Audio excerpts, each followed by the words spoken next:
सुनते कानों को समीना का सलाम, खुशियों के रंग समीना के संग। जैसे कि आपको पता है, खूबसूरत प्रोग्राम हम आपके लिए लेकर आते हैं तकरार, और आप देखते हैं अपने चैनल आवाज एंटरटेनमेंट पे देखते हैं। हमेशा की तरह कहते हैं मिलाइए अपनी आवाज हमारी आवाज के साथ, हम पहुंचाएंगे आपकी आवाज बहुत सारे लोगों तक। यही मकसद है इस चैनल का और यही मकसद है इस प्रोग्राम का, और आपकी आवाज अल्हम्दुलिल्लाह दूर दूर तक पहुंच भी रही है। आज हमारे साथ सबसे पहले एक कॉलर मौजूद है, बल्कि आ गए हैं वो कॉलर। अभी मैं सिर्फ यही कह रही थी कि जरूर आइए, हुकूमत वाले भी आइए, अपोजिशन वाले भी आइए, मगर लफ्जों का चुनाव बहुत अच्छे से अदा कीजिए। ऐसे लफ्ज बोलिए जिससे किसी की दिल आजारी ना हो। तो आज हम इस टॉपिक पे बात करने आ रहे हैं कि आप बताइए कि जो बिल पास हो गया सेनेट के अंदर, जो बिल पास कराया, यूसुफ रजा गिलानी ने आज इस्तीफा दे दिया। तो फवाद चौधरी साहब कह रहे हैं कि यूसुफ रजा गिलानी को इस्तीफा नहीं देना चाहिए था, बल्कि बिलावल भुट्टो को देना चाहिए था। तो आप बताएं कि अपोजिशन ने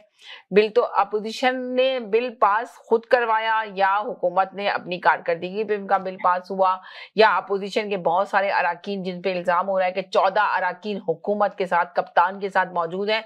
तो इस पे हम बात करेंगे। मेरे साथ एक कॉलर मौजूद है। जी हेलो जी, अस्सलाम वालेकुम, क्या हाल है आपके? वालेकुम अस्सलाम। जी, दूर से नहीं नजदीक से भी सुन रहे हैं लोग आपको। अच्छा सही कह रहे हैं, दूर से नहीं नजदीक से भी देख रहे हैं और सुन रहे हैं। बिल्कुल आपने सही कहा, बिल्कुल सही कहा। आज मेरे स्टूडियो में भी कुछ इंडियन लोग आए थे, तो वो कह रहे थे कि जी हम आपका शो बहुत शौक से देखते हैं। तो मैं बहुत सरप्राइज हुई। तो मैं समझ ली शायद इसलिए कि हम तो हमेशा पाकिस्तानी पॉलिटिक्स पे बात कर रहे होते ना, तो मुझे ऐसा लगा कि सारी पाकिस्तानी कम्युनिटी ही देखती है। पर जब आज इंडियन कपल्स ने आके ये बताया, बात मेंशन की, तो मैं थोड़ी सरप्राइज हुई। तो उन्होंने कहा कि नहीं, हम बहुत मजा आता है, हम देखते हैं आपका शो, बहुत इंजॉय करते हैं। आप इमरान खान पे और उनपे नवाज शरीफ पे बात करती है, उन्होंने नाम भी बताया हमारे लीडर के। जी जी जनाब, बहुत खुशी होती है वाकई जब लोग बताते हैं इस तरह। जी जी, क्योंकि अपना फर्स्ट कॉलर का एडवांटेज है, तो थोड़ा सा टाइम मिलना है, तो मैं एक छोटी सी कहानी सुना देता हूँ। हाँ हाँ, इसीलिए तो आपने सबसे पहले आप ही ने कॉल किए, तो यकीनन आपको तो टाइम दिया जाएगा। और आप उसकी भी कहानी सुनाइएगा, ये जो है ना, कहते हैं जस्टिफाइस ईसा का जो केस हुआ है, उसके बारे में भी थोड़ा बात करना चाहती हूँ। मैंने टॉपिक नहीं दिया, मगर मैंने सोचा था बात करूंगी इस पे। चले पहले उसी पे थोड़ी सी बात करूंगा। जी, एक बादशाह बड़ा जालिम था, उसकी 50th बर्थडे आई, तो उसने फैसला किया कि दफा सालगिरह जो है बड़े धूमधाम से मनाई जाएगी। राइट। इस सिलसिला में बादशाह की तरफ से बड़े ऐलानात किए गए। इस दौरान बादशाह के दरबार में 2 बंदे आ गए और बादशाह से कहा कि बादशाह सलामत, इस बर्थडे पर हम आपका ड्रेस सी कर देंगे। जी। बादशाह ने कहा तुम क्यों सी कर दोगे? तो उन्होंने कहा बादशाह सलामत, हम यूनान से आए हैं और हम आपके लिए 24 कैरेट गोल्ड का ड्रेस बना कर देंगे। बादशाह ने कहा यही तो मुझे चाहिए, बोलो इसके लिए क्या दरकार है? अच्छा। उन्होंने कहा बादशाह सलामत, हमें सिर्फ एक कमरा चाहिए, इसमें एक चरखा लगा दें और इतनी मिकदार में सोने की तार और हीरे जवाहरात दे दें, हम आपके लिए सूती ड्रेस तैयार कर देंगे। सब चीजें फराम कर दी गई। रोजाना बादशाह के दरबारी आते, बादशाह भी आया, देखा कि रोजाना धड़ाधड़ चरखा जो है चला रहे हैं जी। लेकिन दरबारियों ने देखा तो अपना बस खाली चरखा चलाए जाते हैं, कुछ कर नहीं रहे हैं, नजर नहीं आ रहा। हफ्तों गुजर गए, बर्थडे का दिन आ गया, तो बादशाह ने उनसे कहा मेरा ड्रेस लाओ। तो उन्होंने कहा बादशाह सलामत, आपका ड्रेस बिल्कुल तैयार है, बस में एक चीज है कि ये ड्रेस सिर्फ अक्लमंदों को नजर आता है, किसी बेवकूफ को नजर नहीं आएगा जी। बादशाह ने कहा मैं तो बड़ा अक्लमंद हूँ, ले आओ। वो गए और दरबार में एक हैंगर उठा कर ले आए और बोले देखें बादशाह सलामत, कितना जबरदस्त ड्रेस है, ये किसी उल्लू के पट्टे वजीर को नजर नहीं आएगा, ये सब बेवकूफ हैं, आपको नजर आ रहा है ना? बादशाह को आना कुछ नजर नहीं आ रहा था, लेकिन बादशाह ने अपनी कमजोरी को छुपाते हुए बोला हाँ हाँ मुझे तो नजर आ रहा है, जबरदस्त, सुभान अल्लाह। अच्छा। अब वजीरों ने सोचा कि अगर हमने कहा कि हमें तो नजर नहीं आ रहा, तो बादशाह तो हमें कत्ल कर देगा कि कितने बेवकूफ वजीर रखे हुए हैं। सब वजीर भैया तो बोले वाह वाह बादशाह सलामत, वाह क्या जबरदस्त बात है। बादशाह वो अपना हैंगर लेकर तकिया में गए और वो फर्जी अपना कपड़े जेब तंग कर लिए। इतने में वो जो अफराद आए हुए थे वो सारा सोना हीरे जवाहरात लेकर फरार हो गए। अब बादशाह सलामत वो ड्रेस जेब तंग करके बाहर निकले तो रेड कारपेट पर चलते रहे और वजीर वाह वाह सुभान अल्लाह कहते रहे। तो रियाया जो है हंसती रही, मगर किसी में बोलने की हिम्मत ना हुई। बादशाह थोड़ा सा आगे बढ़ा के एक बच्चा सामने आ गया। बादशाह को देखते ही कहका लगाकर हंसा और बोला, बादशाह तो नंगा है। इस बच्चे की बात पर बादशाह हैरान भी हुआ और तो यकीन भी आ गया, तो उसे नंगा कर दिया गया। तो यानी कि आप ये कह रहे हैं कि बिल जी जी जी जी जी जी बोले बोले बोले। अब इमरान खान के अपने करतूत और उनके खिलाफ बेदर्दी फैसलों के बाद अब अवाम के साथ साथ इमरान खान को भी यकीन हो गया है कि अब वो नंगा बादशाह ही रह गया। लेकिन उसके कुछ बेवकूफ हमारी अभी भी ये समझ रहे हैं कि उसने सोने का लिबास पहन रखा है। बात यह है कि अब ऊपर नीचे आज जो है पिछले 2 दिनों में 5 चीजें हुई। फॉरेन फंडिंग के खुफिया केस के वॉल्यूम रिलीज करने का हुक्म हो गया जी। सुप्रीम कोर्ट का काजी फायज ईसा का फैसला आ गया जी। साफ पानी केस में शहबाज शरीफ और राजा सुमरुल इस्लाम बरी हो गई। किलो रिमांड केस खत्म हो गया। चेयरमैन नाब को इस्लामाबाद हाई कोर्ट ने अदालत में तो इन्हें अदालत का नुस्खा दे दिया है।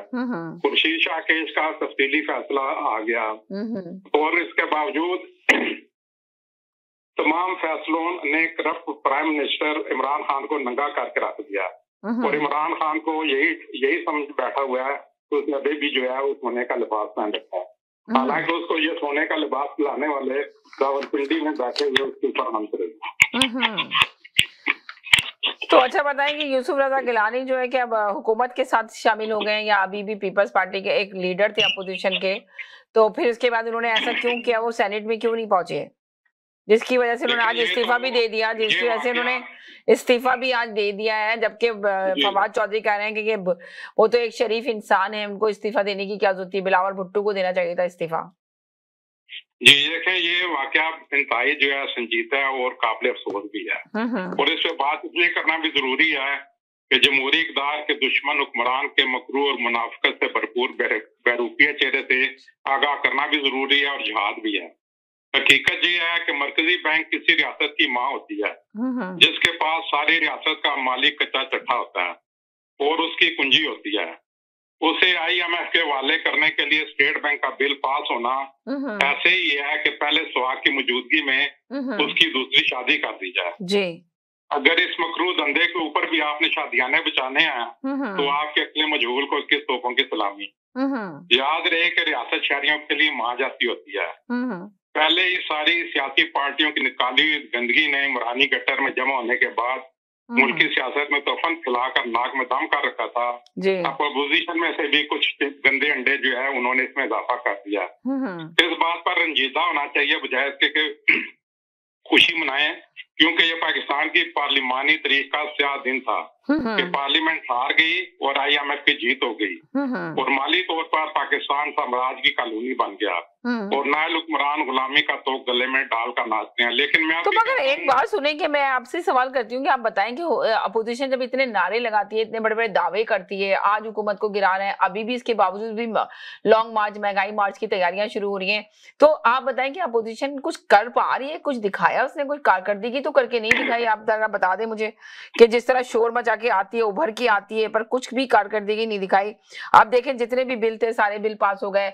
अभी ये जो बिल था इस पे तो अपोजिशन ने बहुत शोर मचाया था कि किसी सूरत पास होने नहीं दिया जाएगा, हमारे उससे पास नहीं होगा। तो कैसे पास हो गया? एक सेकंड के लिए होल्ड कीजिएगा जरा सा।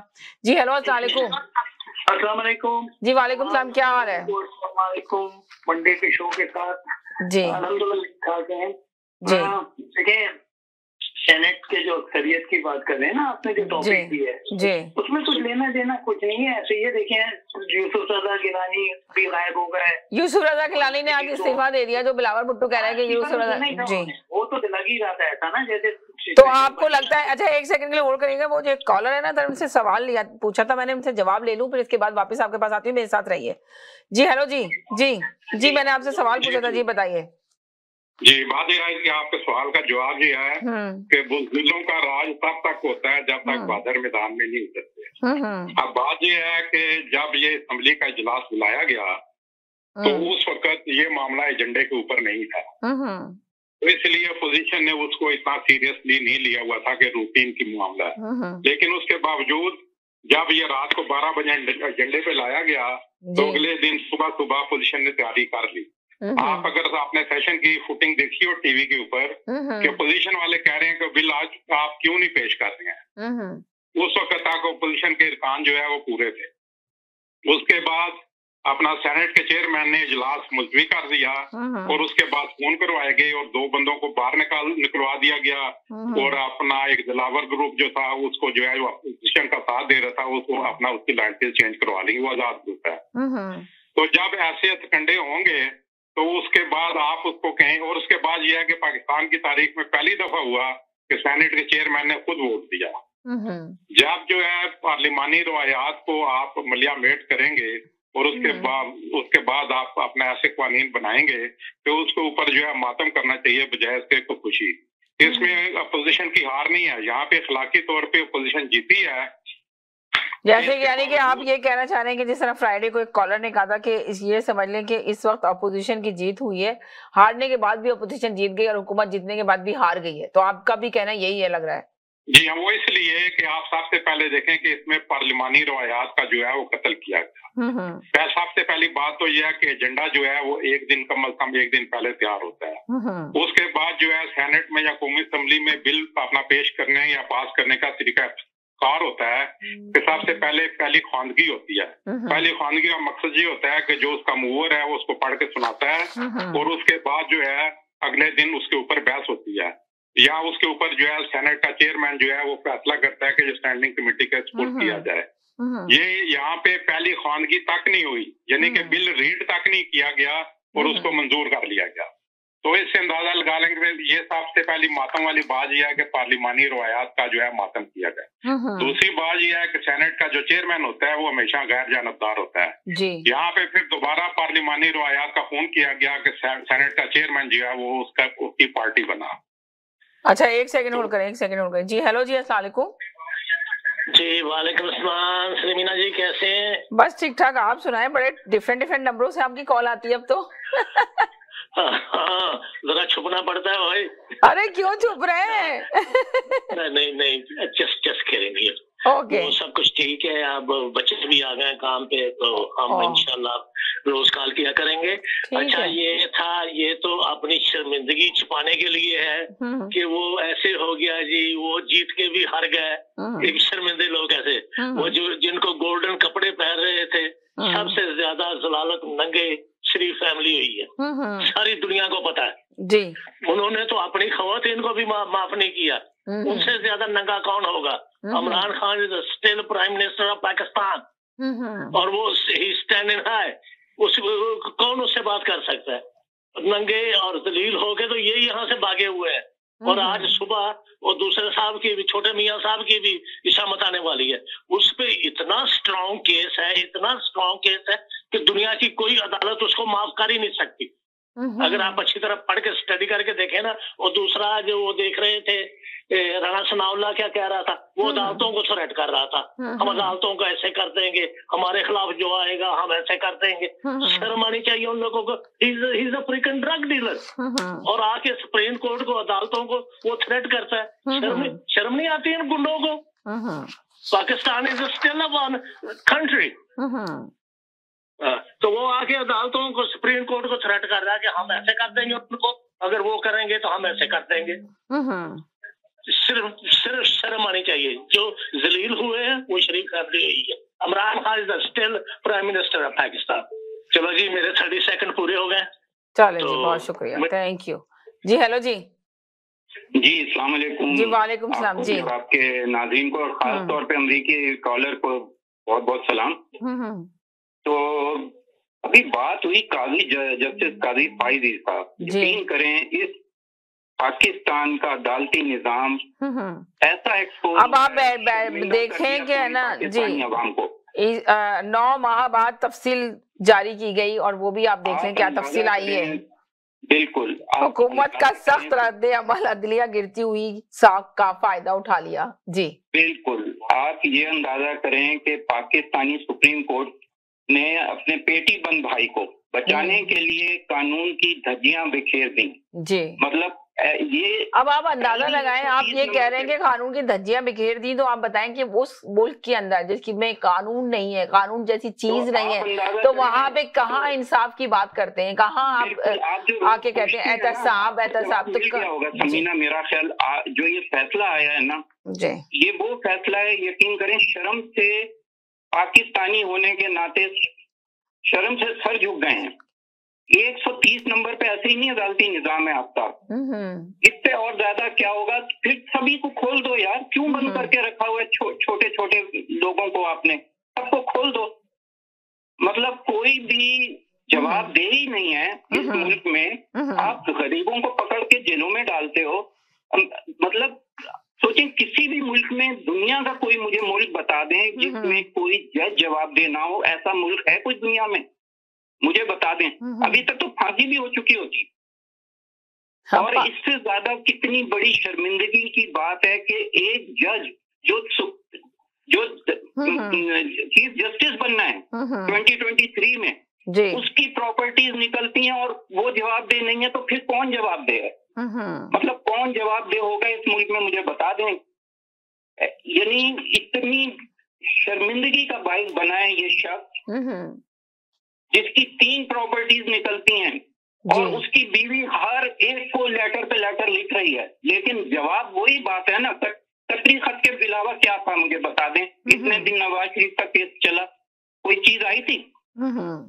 तो फिर आपको इसमें क्या लगता है कि नवाज शरीफ को जो आप लोग कहते हैं, अब आप, मेरा सवाल आप लोगों से ये है कि अब आप लोग बता दें कि जो आप कहते हैं कि नवाज शरीफ को सजा दी जाएगी, इसको सजा मिलेगी, इसका एहतसाब होगा, तो आपको अब लगता है कि किसी का एहतसाब होगा, किसी को सजाएं दी जाएंगी अदालती होगी? मैं आपको एक बात बताऊं, लोग ना जी, सवाल है कि अब किसको सजा दी जाएगी? जजों के पकड़ेंगे, ये मैं आपको बता दूं।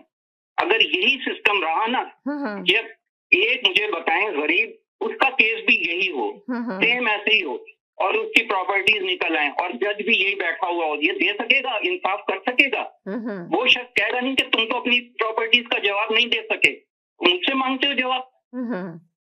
मतलब कहाँ का इंसाफ होगा इस मुल्क में? मुझे बता दें। मैं आपको हमेशा जो कहता हूँ, क्वेश्चन मार्क आपके मुल्क का सबसे बड़ा अदालती निजाम है। 130 नंबर पे ऐसे ही नहीं है आपका जस्टिस सिस्टम। इसमें इतनी खामियां मौजूद हैं। ये सब, मैं आपको एक बात कहूँ, यहाँ लाइन लगेगी, एक का एक एहतसाब कर दें, सब ने पैसे खाए हुए हैं। और ये काजी जस्टिस, ये तो प्रूव हो गया, इसने उदैबिया केस ऐसे ही नहीं बंद किया था। मदर ऑफ करप्शन केस है वो नवाज शरीफ का, जिसमें इसाफदार बिल्कुल वो कह चुका कि हाँ ये एडमिट कर लिया था उसने, और प्रूफ भी मौजूद है सारे के सारे, और वो केस इसने बंद किया था। तो ये तो ताले लगा दो, फिर सबको खोल दो, जितने भी मुजरिम हो, क्योंकि आप तो किसी से पूछ ही नहीं सकते। आपकी अदालत में तो लोग अब पूछेंगे आपसे कि तुम मुझसे क्वेश्चन करने वाले कौन होते हो? मतलब शर्मिंदगी की हद है कि ये चीफ जस्टिस बनेगा। 9.5 करोड़ की प्रॉपर्टी इसकी निकली है वहां पे लंदन में, और उसकी मनी ट्रेल नहीं है इसके पास। तो फिर कोई भी नहीं जवाब देगा। मुझे बताएं, कौन किससे आप पूछ सकते हैं? किसी ब्यूरोक्रेट से पूछ सकते हैं आप कि ये प्रॉपर्टीज कहाँ से तुमने बनाई? किसी से भी XYZ किसी भी इदारे का सरबराह होगा, वो नहीं देगा जवाब। तो इसका मतलब तो आप किसी से, तो आप देख रहे हैं कि मुल्क के अंदर रहबराओं को अपनी फिक्र है, अवाम का कौन सोच रहा है? इस वक्त कोई भी नहीं सोच रहा। आपके अंदाजा लगा लीजिए समीना, ये ऐसे सिस्टम नहीं चल सकता, ये मुल्क नहीं चल सकता। जब किसी मुल्क में, कहते हैं ना, हमारा तो इस्लाम कहता है अदलो इंसाफ जी, जब आपके यहाँ अदलो इंसाफ ही खत्म हो जाए, इंसाफ का गला काट दें आप जी, गरीब के लिए जरूर है। एक मुर्गी चोर, साइकिल चोर, अंडा चोर, उसको तो पकड़ के आप डालते हैं जेलों के अंदर, और वो 5-5 साल उसको रगड़ा देते हैं। उसको तो एक SHO जब 4-5 दिन के बाद जेल से जाता है ना एक गरीब आदमी, तो यकीन करें उसे चला नहीं जा रहा होता। इतने डंडे मारते हैं ये पुलिस वाले उसको। और ये मतलब करप्शन भी। तो यानी कि आप ये कहना चाह रहे हैं कि गरीबों के लिए अलग कानून है और अमीरों के लिए अलग कानून है? और जी, कौमें तबाह हमेशा ऐसी हुई है, जब अमीर के लिए अलग कानून था और गरीब के लिए अलग कानून था। कभी वो माशरा तरक्की नहीं कर सकता, कुछ भी कर लें जी, कभी वो माशरा तरक्की नहीं कर सकता। ये बात आपने सही कही, इसलिए कि जब तक इंसाफ नहीं होगा, जब तक एहतसाब नहीं होगा किसी चीज का। और अब तो क्वेश्चन मार्क अदलिया हो गई। ये सारे फसाद की जड़ अदलिया है जी। यहाँ वो शहबाज शरीफ लहराते हुए आते हैं victory sign, Sanaullah victory sign. 2 साल से वो तारीखों पे तारीखें, 14 तारीखें तो मरियम ले चुकी है अपने केसेस में। मतलब इतवार के दिन अदालतें लगती हैं और इनको वो दे दिया जाती है, जमानत दे दी जाती है। मतलब माशरे को आप कहाँ ले जा रहे हैं, किस जगह पे ले गया जस्टिस सिस्टम को पाकिस्तान का। पहले ही क्वेश्चन मार्क था। इस फैसले के बाद तो समीना यकीन करें इतनी पाकिस्तान की वो कहाँ पे आपके मुल्क में कोई इन्वेस्टमेंट करेगा इन वजह से कि यहाँ तो अमीर के लिए और कानून है, आपके साथ धोखाधड़ी हो जाए कुछ भी आपको किया जा सकता है और अदालतें पैसे के जोर पे सब कुछ कर देंगी। जब वो प्रॉपर्टीज बनवा सकती हैं कि जज बिकता है वहां पे। राना शमीम का केस देख लें, आप सभी देख लें, जो फोनों के ऊपर फैसले लिए जाते हैं। तो वो अदालतों का निजाम जब तक आपके मुल्क में सही नहीं होगा, कुछ भी कर लें आप, आपका मुल्क आगे नहीं बढ़ सकता। तो ये क्लियर कट नजर आ गया। चले, क्लियर कट नजर आ गया कि कोई वो कह रहे हैं कि निजाम नहीं बदल सकता, चल सकता। जी क्या कहेंगे आप? बात यह है कि जब मौजू पर बात करने के लिए कोई दलील ना हो तो मौजू की बजाय हर बात में नवाज शरीफ आ जाता है याद। जब सोते जागते नवाज शरीफ याद आए तो इसका मतलब है कि नवाज शरीफ आज भी पाकिस्तान का अजीम लीडर है। अच्छा बातें हैं, बात के ऊपर अभी बात हो रही थी।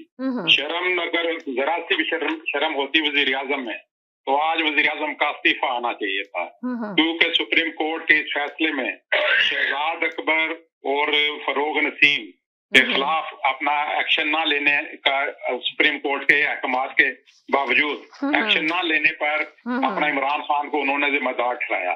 तो अगर मगरब की ये मिसालें देते हैं, अगर मगरब की मिसालों पे अमल होता तो आज वजीर आजम को इस्तीफा दे देना चाहिए था। अब बात यह है कि काजी फायज ईसा के तहरीरी फैसले के निचोड़ ये है जी, फैसले में कहीं नहीं लिखा हुआ कि जज का एहतसाब नहीं हो सकता।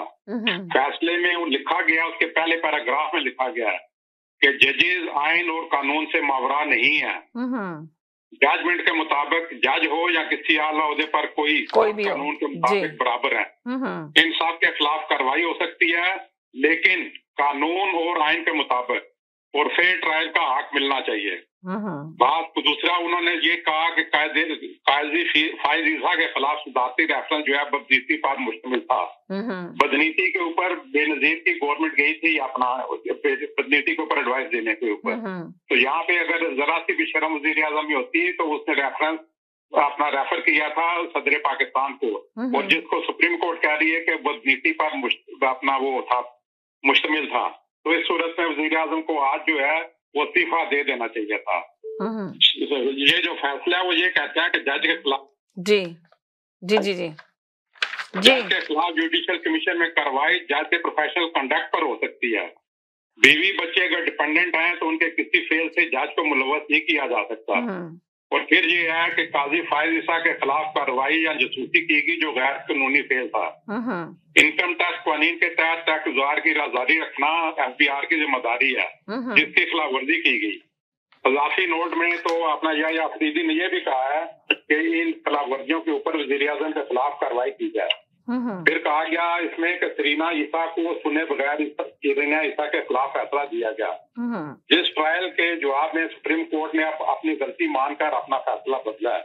उन्होंने कहा कि अगर सरीना ईसा ने टैक्स की कानून की खिलाफ वर्जी की थी तो उसको नोटिस भेजना चाहिए था, बजाय इसके कि जज के खिलाफ फैसला दायर किया जाता है। अब इनकम टैक्स, दूसरी बात यह है कि इनकम टैक्स कानून के मुताबिक अगर 5 साल पहले की रिटर्न जो सबमिट हो चुकी हुई हो ज़ियादुल मियाद होने के बाद उनके ऊपर दोबारा नहीं पूछा जा सकता। लेकिन बात यह है कि पाकिस्तानी तरीक के करप्ट वज़ीर-ए-आज़म की हुकूमत इल्जाम लगा रही है, जिसने और वो हुकूमत इल्जाम लगा रही है जिसने अभी चंद दिन पहले बस बात खत्म करता हूँ अपनी करप्शन बचाने के लिए मिनी प्रोजेक्ट यार्ड में पास होने वाले बिल में पब्लिक ऑफिस होल्डर को नैब के दायरा अख्तियार से बाहर रखने की शुरुआत का इजाफा किया। अब क्राइम मिनिस्टर जो है वजीर आजम और बकोल अहमद खान अपने चचा पंजाब हाई कोर्ट के टाउट फवाद चौधरी को सबसे ज्यादा तकलीफ जजमेंट के इस पैराग्राफ से है जिसमें कहा गया कि जस्टिस फायज ईसा ऐसे जज हैं जिनकी दयानतदारी और काबिलियत पर उंगली नहीं उठाई जा सकती। पाकिस्तान की तमाम बार एसोसिएशन, हाई कोर्ट और सुप्रीम कोर्ट बार एसोसिएशन को इज्जत और तकरीम की नजर से देखती हैं। ये पैराग्राफ है जो निसाब को तकलीफ दे रहा है। Thank you very much. जी बोलें जी। एक सेकंड होल्ड करें जी। हेलो जी, अस्सलाम वालेकुम। जी अस्सलाम वालेकुम समीना। वालेकुम सलाम, क्या हाल है आपके, कैसे हैं आप? तो आप सुनाएंगे और मैं उम्मीद करता हूँ देखने और सुनने वाले सब ठीक ठाक हैं जी। अच्छा, मैं तो सबसे पहले बात करनी है इस गवर्नमेंट की बेइज्जती की, और उसमें मीडिया भी कहाँ तक इन्वॉल्व है। इतवार वाले दिन पेशावर में 2 पादरी साहिबान चर्च से निकलकर जा रहे थे, उनको फायरिंग की गई उनके ऊपर, उनमें से एक की डेथ हो गई और दूसरे जख्मी हैं। आपने किसी मीडिया के ऊपर कोई खबर देखी? नहीं देखी। गवर्नमेंट की तरफ से कोई आया उनका?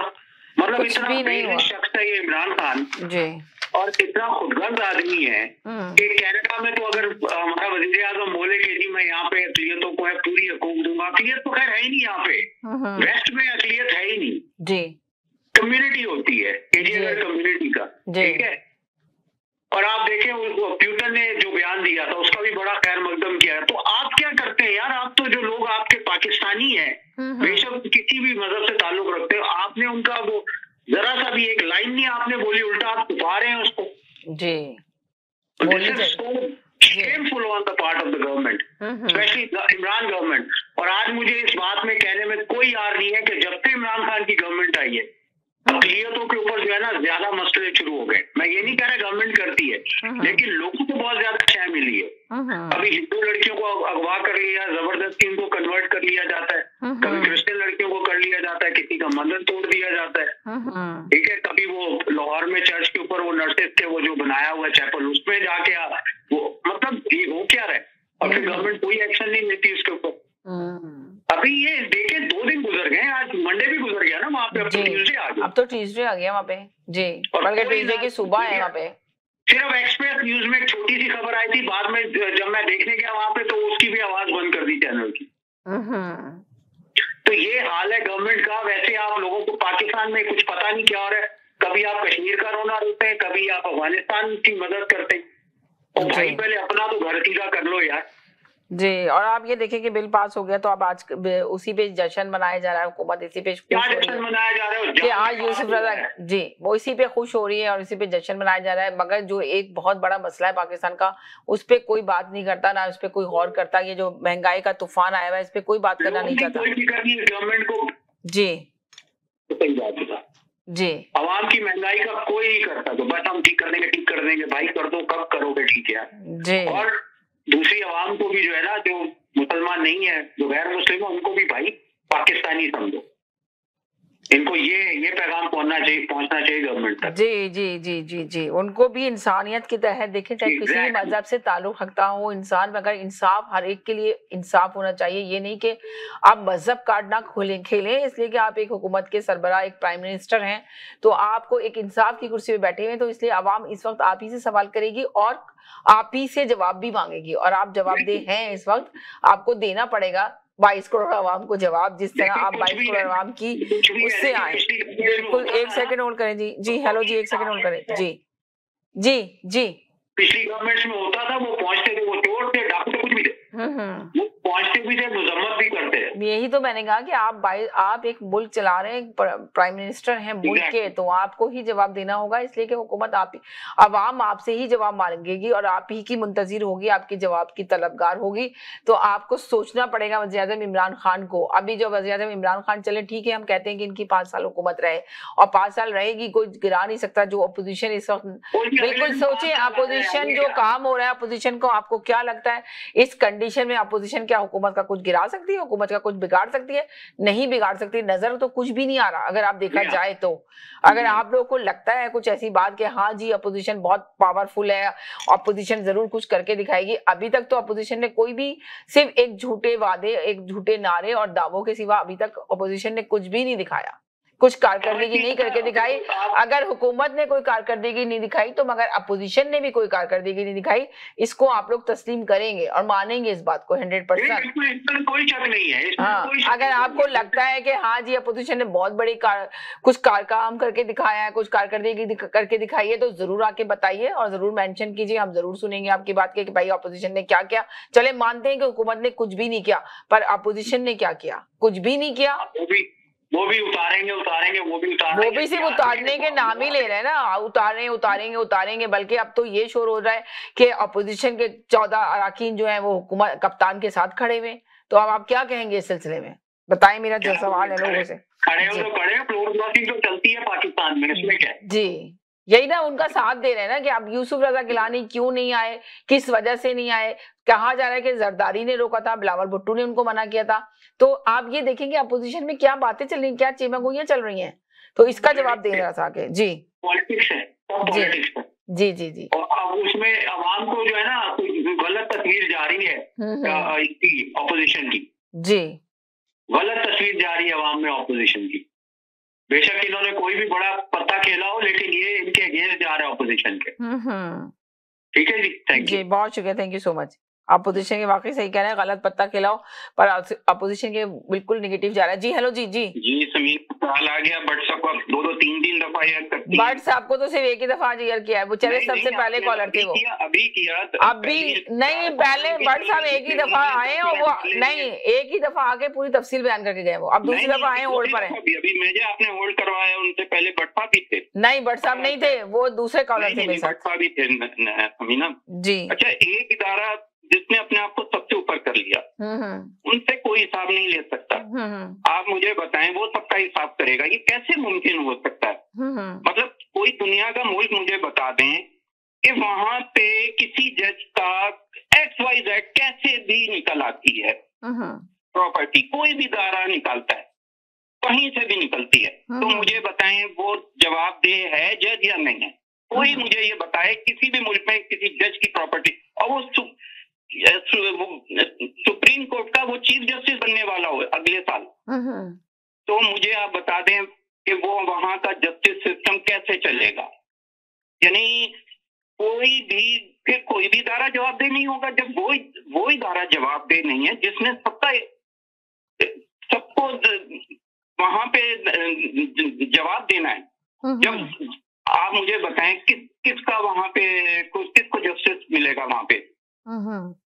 कोई खड़ा हो के ये नहीं कहेगा जज साहब आप मेरा कैसे मुझसे हिसाब मांग रहे हैं, आप पहले अपना तो हिसाब दे दें, अपने बीवी बच्चों का तो हिसाब दें।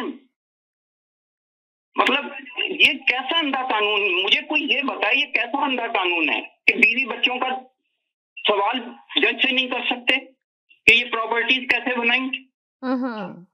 कोई मुल्क मुझे ऐसा बता दें जहां पे जज से ये नहीं पूछ सकते कि ये प्रॉपर्टीज बीवी की तुम्हारी कैसे बन गई बीवी के नाम पे। मुझे ये अभी तक मुझे ये समझ में नहीं आ रहा। मैं अमेरिका से जो कॉलर आते हैं, मैं उनसे पूछना चाहता हूँ कि अमेरिका में किसी जज की प्रॉपर्टीज निकल आती तो उसके साथ क्या होता? क्या यही कहते कि ये बीवी बच्चों की प्रॉपर्टीज का तुमसे नहीं पूछ सकते? मैं तमाम दुनिया के कॉलर जो आपको कॉल करते हैं, मैं सबसे पूछता हूँ ये सवाल कि कहीं किसी जज की प्रॉपर्टी हो, वो चीफ जस्टिस बनने वाला हो, वो कहां से अदलो इंसाफ करेगा? मुझे ये बता दें कि मतलब कोई इदारा उससे पूछ ही नहीं सकता बीवी बच्चों की जायदाद, तो फिर पाकिस्तान में किसी से भी नहीं आप पूछ सकते। तो ये तो करप्शन जो आपने खोल दिया, आपने सबको अलाउ कर दिया कि जो मर्जी करो, बीवी बच्चों के नाम पे रखो, मजे करो, जो मर्जी करो। मतलब कैसा निजाम है ये, मुझे नहीं समझ में आया। मुझे ये बात ही हजम नहीं हो रही कि किसी इदारे ने निकाली, XYZ कोई भी इदारा निकाल के ले आया। मैं तो ये कहता हूँ जब प्रॉपर्टीज निकल आई और आपने मान ली हमारी प्रॉपर्टीज, फिर उस पर जवाब दे कौन होगा? चले आगे आपकी बात। जी हेलो जी, अस्सलाम वालेकुम। जी सलाम जी, वालेकुम सलाम। क्या हाल है आपके?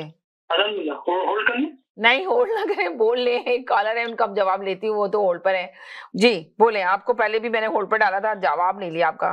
नहीं, मैं असल में मेरे कॉल आ गई थी। चले देखिए ये अपोजिशन में भी देखें फूट होना शुरू होती नजर आ रही है, और पता नहीं कि ऐसा कौन सा कार्ड खेला है इस चक्कर में ना बिल्कुल एक तितर बितर होते हुए नजर आ रहे हैं। कोई चीज ऐसी नजर नहीं आ रही है जिसके ये लोग मार्च के लिए तैयारी कर रहे हैं, इस्लामाबाद जाने के लिए जी, मार्च के लिए तैयारी कर रहे हैं या इस्लामाबाद। एक सेकंड होल्ड कीजिएगा तो इनका आंसर ले लूं। जी हेलो जी, अस्सलाम वालेकुम, क्या हाल है आपके?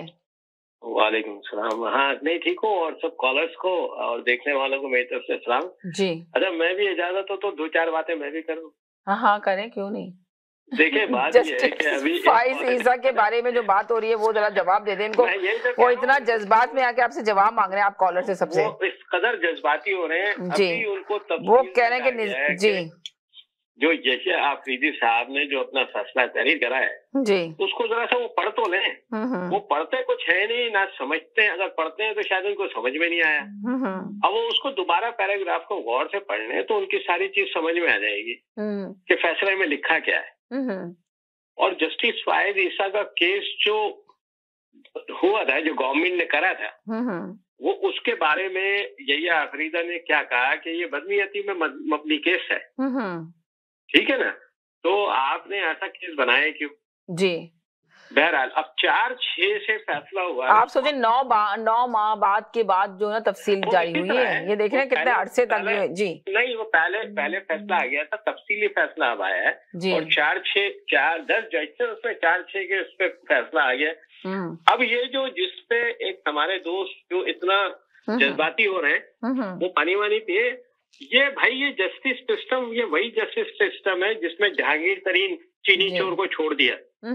ये वही जस्टिस सिस्टम है जिसमें मोने सलाई चोर को छोड़ दिया, ऑफशोर कंपनियां इसकी। यही जस्टिस सिस्टम है जो चौधरी बरादरान जो डिफॉल्टर हैं, कर्जा माफ कराया इन्होंने, इनको भी छोड़ दिया।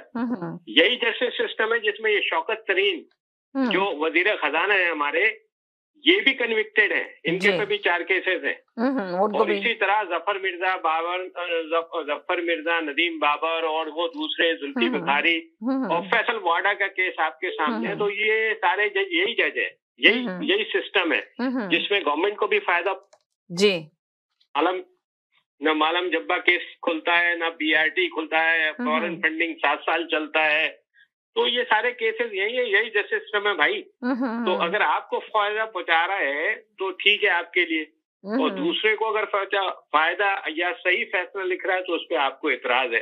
तो पहले अब अपने गिरबान में झांके और ये अपने लोगों का फैसला कराएं और उसके बाद दूसरी बात करें। अच्छा, अब जो बिल आ गया सेनेट में जी, ठीक है, अब ये आप देखिए कि क्या स्टूपिडी की हरकत है कि आपने आज देखेंगे सारे वो यही बिल की ही बातें हो रही है। यूसुफ रजा गिलानी ने इस्तीफा दे दिया अपने लीडरशिप से, अपोजिशन से जी।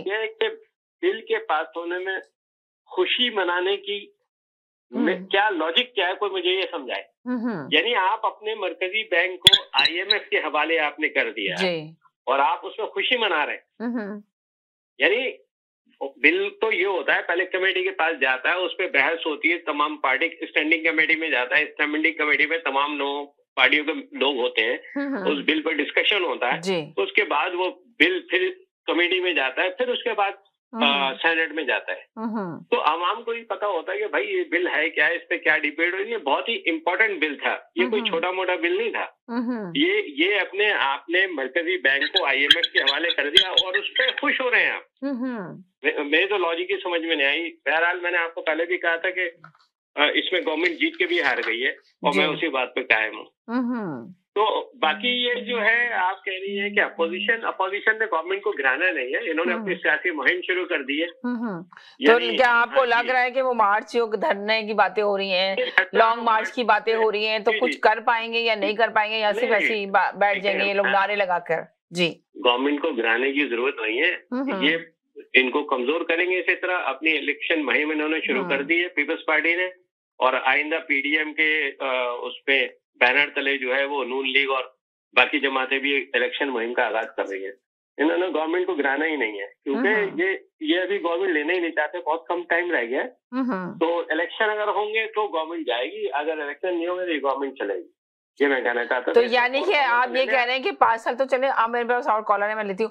मैं ये कहना चाह रही हूँ कि 5 साल तो चले पूरे करेगी नहीं गिराएंगे, तो 5 साल के बाद जब अभी जो 1 साल के बाद तो इलेक्शन की सबसे गहमा गहमी शुरू हो जाएगी, तो इलेक्शन में आपको लगता है कि अब वोट अवाम फिर देगी वज़ीर-ए-आज़म इमरान खान को या नहीं देगी?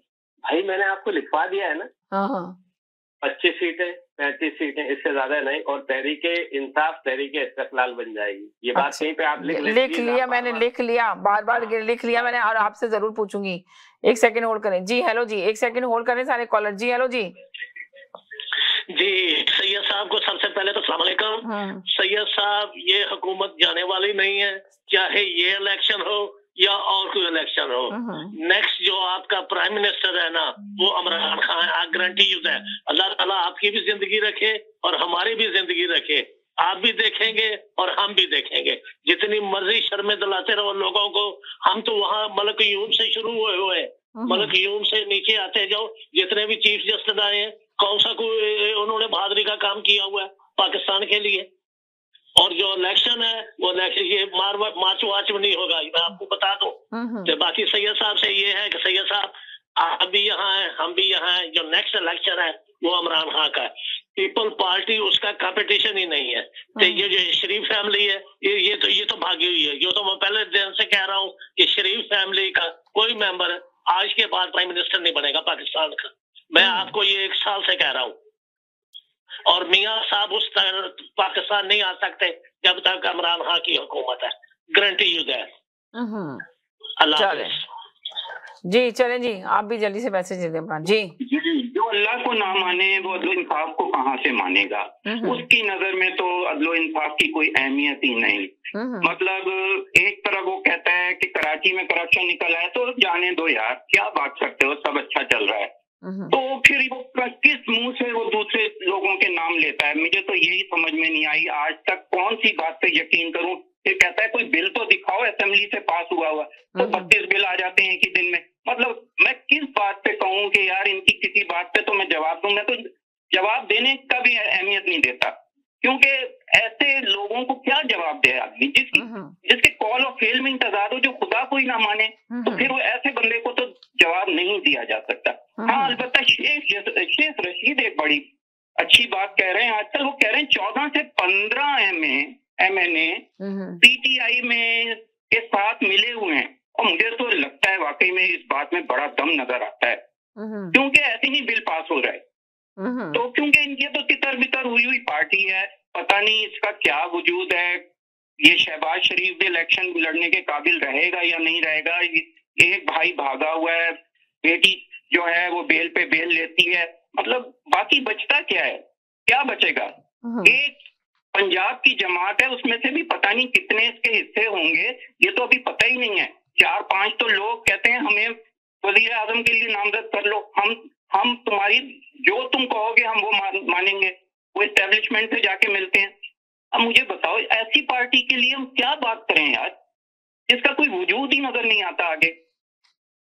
मतलब क्या इस पार्टी के तो पता नहीं कितने टुकड़े होंगे। ये तो मैं कह रहा हूं ना कि फिल्म तो अभी शुरू हुई है, पता नहीं आगे क्या क्या इनके साथ होने वाला है। हर आने वाले दिन जो है ना एक नई चीज मिलेगी जिससे सभी एंजॉय करेंगे। सही है जी। जी जी जनाब जी जी जी जी। भट्ट साहब का नाम खटकता है दिल यल्दा में कांटे की तरह। चाहते हैं कि आपको एयर पे लेना ही नहीं चाहिए। और आपको मैंने सिर्फ एक ही बार लिया, मुझे याद पड़ता है, पर वो कह रहे नहीं आपने 3 दफा लिया। एक ही दफा लिया, मगर लंबा तफसील से बयान किया, इसलिए कि आपने कहा कि मैं पहला कॉलर हूं तो मुझे पूरा टाइम दे, तो मैंने आपको टाइम दिया। तो मगर उनको याद पड़ता है शायद, और मैंने उनको भी टाइम दिया। देखिए मैंने उनको भी बहुत सारा टाइम दिया है, ऐसे नहीं कि उनको टाइम दिया। जैसे कि कॉलर तो फिर कॉलर है, सभी को टाइम मिलता है जी।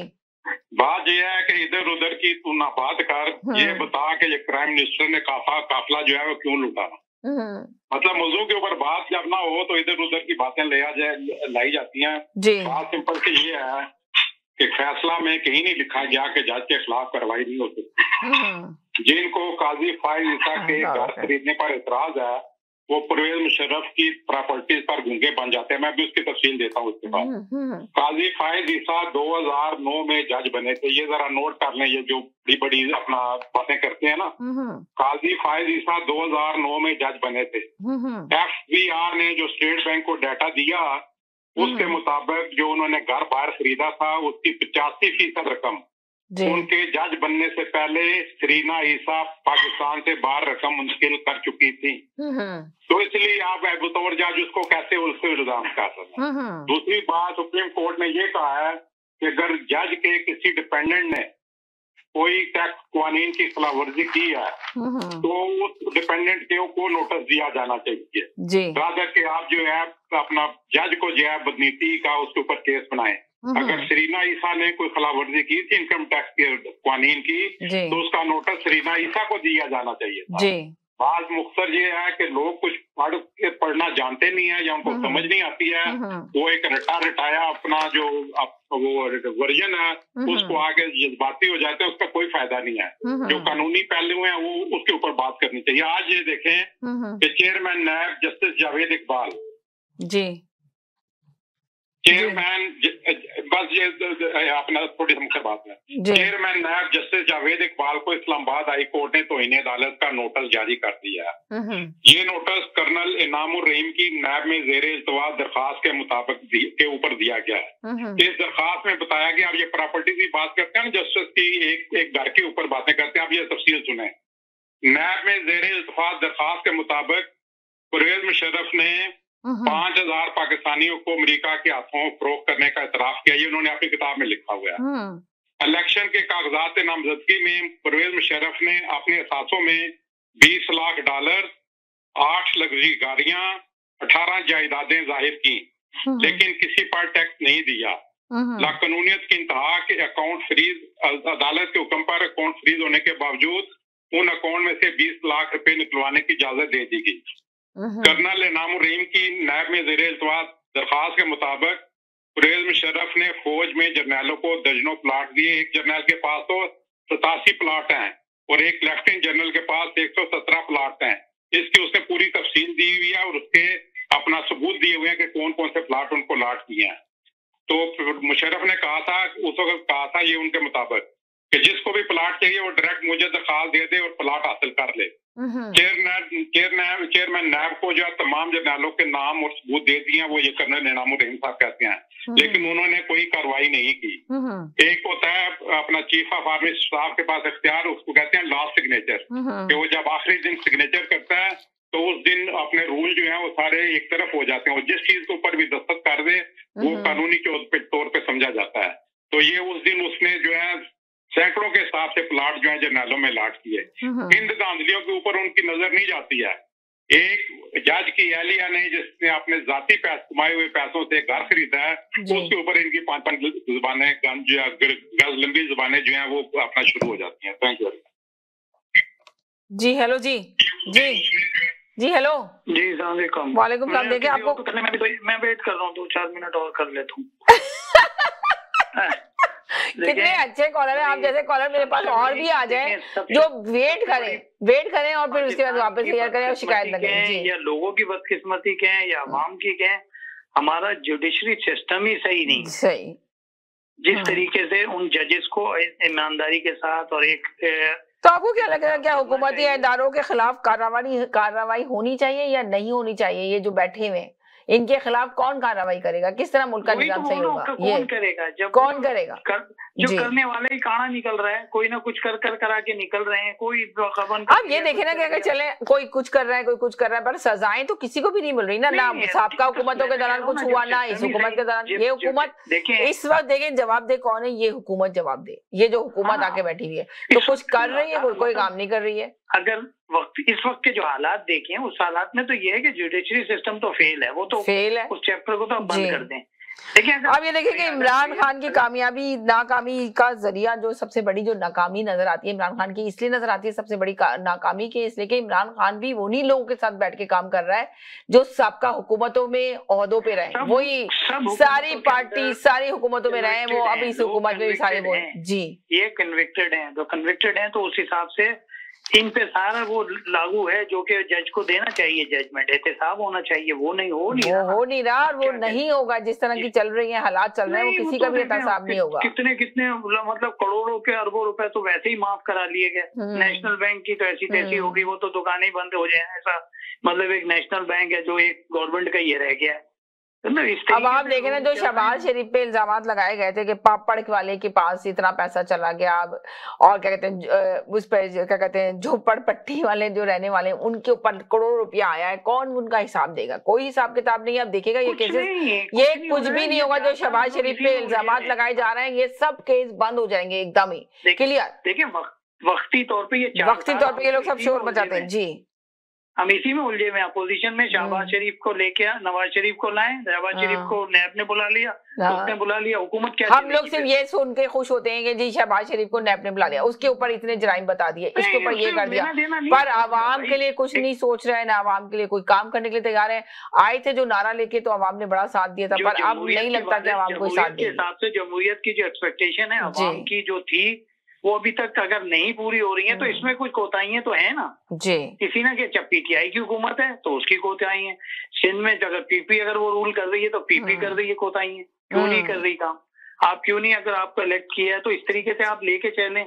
अभी आप ठान लेते हैं। वो एतराजु हसन साहब जो है उन्होंने कहा कि सुप्रीम कोर्ट के फैसला पढ़कर मुझे बहुत दुख हुआ, तो कुछ काम तो करके दिखाएं। दुखी करते हैं, बस मीडिया पे आ जाते हैं कि इस पे दुख हुआ, ये काम गलत हुआ, ये हुआ, पर कुछ काम के लिए आप लोग आवाज क्यों नहीं उठाते? कोई आप बता देंगे कितने साल हो गए, 3.5 साल के। देखें सबके कॉलर की अपनी अपनी राय होती है, इस वक्त के जो हालात हैं वो इस कदर मतलब वो चल रहे हैं ना बुरे जी कि उस हिसाब से ना देखिए, या तो आप सिस्टम को तो सही इम्प्रूव कर दें ना, सिस्टम ही सही कर दें, सिस्टम को सही हो ही नहीं पा रहा है, सिस्टम सही करने के लिए तैयार ही नहीं है। एक सेकंड रुक जाए जी। हेलो जी।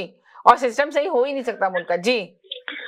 जी सबसे पहले तो भट्ट साहब की आवाज हमें बहुत अच्छी लगती है, भट्ट साहब से हम प्यार करते हैं। बाकी दूसरी बात ये, भट्ट साहब ने जितने मिलिट्री वालों के नाम लिए हैं वो सारे के सारे मियां साहब की हुकूमत में भी ऐसे ही थे जैसे उन्होंने बताया है, तो मियां साहब ने उनको क्यों नहीं पकड़ा?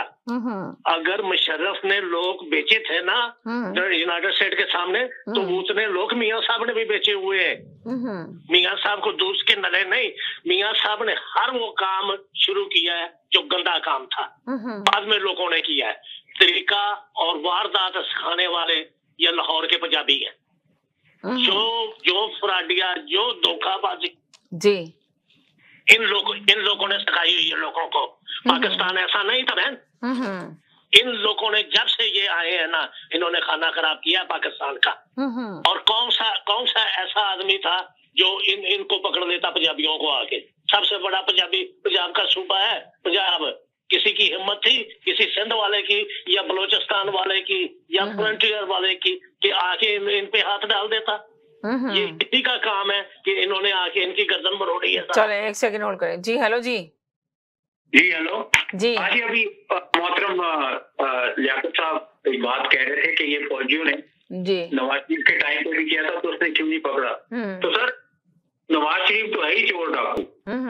बात ये है कि इमरान खान साहब जो है वो तो एंटी करप्शन का नारा लेकर आए थे ना, उनको तो छोड़ दें, वो तो उनको आप अनटचेबल वेट कर देंगे, ठीक है। लेकिन ये गवर्नमेंट हमारे खान साहब जो है वो तो नारे इस पे आए इसी के ऊपर थे, एंटी करप्शन के ऊपर जी। तो इनका ज्यादा बनता है कि ये कार्रवाई करें, और जितनी इन पे उम्मीदें थी बिल्कुल इन्होंने उसके बरक्स काम किए। बात कोई नहीं है यहाँ पे कोई इमरान का दुश्मन या पाकिस्तान का दुश्मन नहीं है, बात ये है कि जो ये वादे करके आए थे उस पर पूरा ही नहीं उतर सके अवाम। भाई आपने बिजली का बिल जलाया इसलिए कि बिल ज्यादा है, बिल ज्यादा, बिजली का बिल जला दिया कि बिल नहीं जी, ना आप गैस सस्ती कर सके, ना उल्टा आप उठा के। अरे अभी जो प्राइसेस ज्यादा हुए हैं, उन्होंने गैस के प्राइसेस ज्यादा हुए हैं तो उन्होंने कहा कि कनाडा में देख लीजिए कि महंगाई की वजह से कितने गैस के प्राइस बढ़ गए। आज वज़ीर आज़म इमरान खान आज की स्पीच में तो आपको पता है ना कि वो कनाडा की मिसाल दे रहे थे, सुना ही होगा। किसी ने बहुत जबरदस्त किस्म का ना एक उनका फनी किस्म का किसी लड़के ने बनाई है वीडियो, मैं कहता हूँ कमाल उसने वीडियो बना दी, हर एक मुल्क को उसने कर दिया जिसका खान साहब जो है ना वो मॉडल बताते थे जी, वो पूरे मॉडल की इसने स्टोरी बयान कर दी जी, तो फ्रांस में ऐसा, तो जापान में ऐसा, तो अमेरिका में ऐसा, सारी हाईलाइट की उसने। Action speak louder than word. तो भाई आप कोई एक्शन करो, कोई लोगों को पकड़ो, कोई लोगों की महंगाई कम करो, जो इधर से लोगों को रिलीफ दो, ताकि लोग आपके ऊपर एतमाद करना सीखें। तब तक आपको और आपके लोग आगे झूठ बोलते रहेंगे टीवी के ऊपर। जी देखें, डेफिसिट कम होना या ये बड़ी बड़ी बातें जी, वो हमारी वो इतना बढ़ गया जी, हमारा जीडीपी इतने पे चला गया, उससे आम आदमी को क्या फर्क? आम आदमी को इससे कुछ फर्क नहीं पड़ता, आटे चीनी के चक्कर में पड़ा हुआ है। जी सही कह रहे हैं, बहुत शुक्रिया जी। पेट्रोल महंगा, हर चीज महंगी। जी हेलो जी। जी अच्छा, अभी भट्ट साहब कह रहे थे 85% तो ट्रेल उसने दे दी थी, वो तो ट्रेल मौजूद थी, सारा पैसा कैसे गया? केस ही यही था। भट्ट साहब मेरा ख्याल पढ़ते नहीं है, या तो फिगर पे झूठ बताते हैं।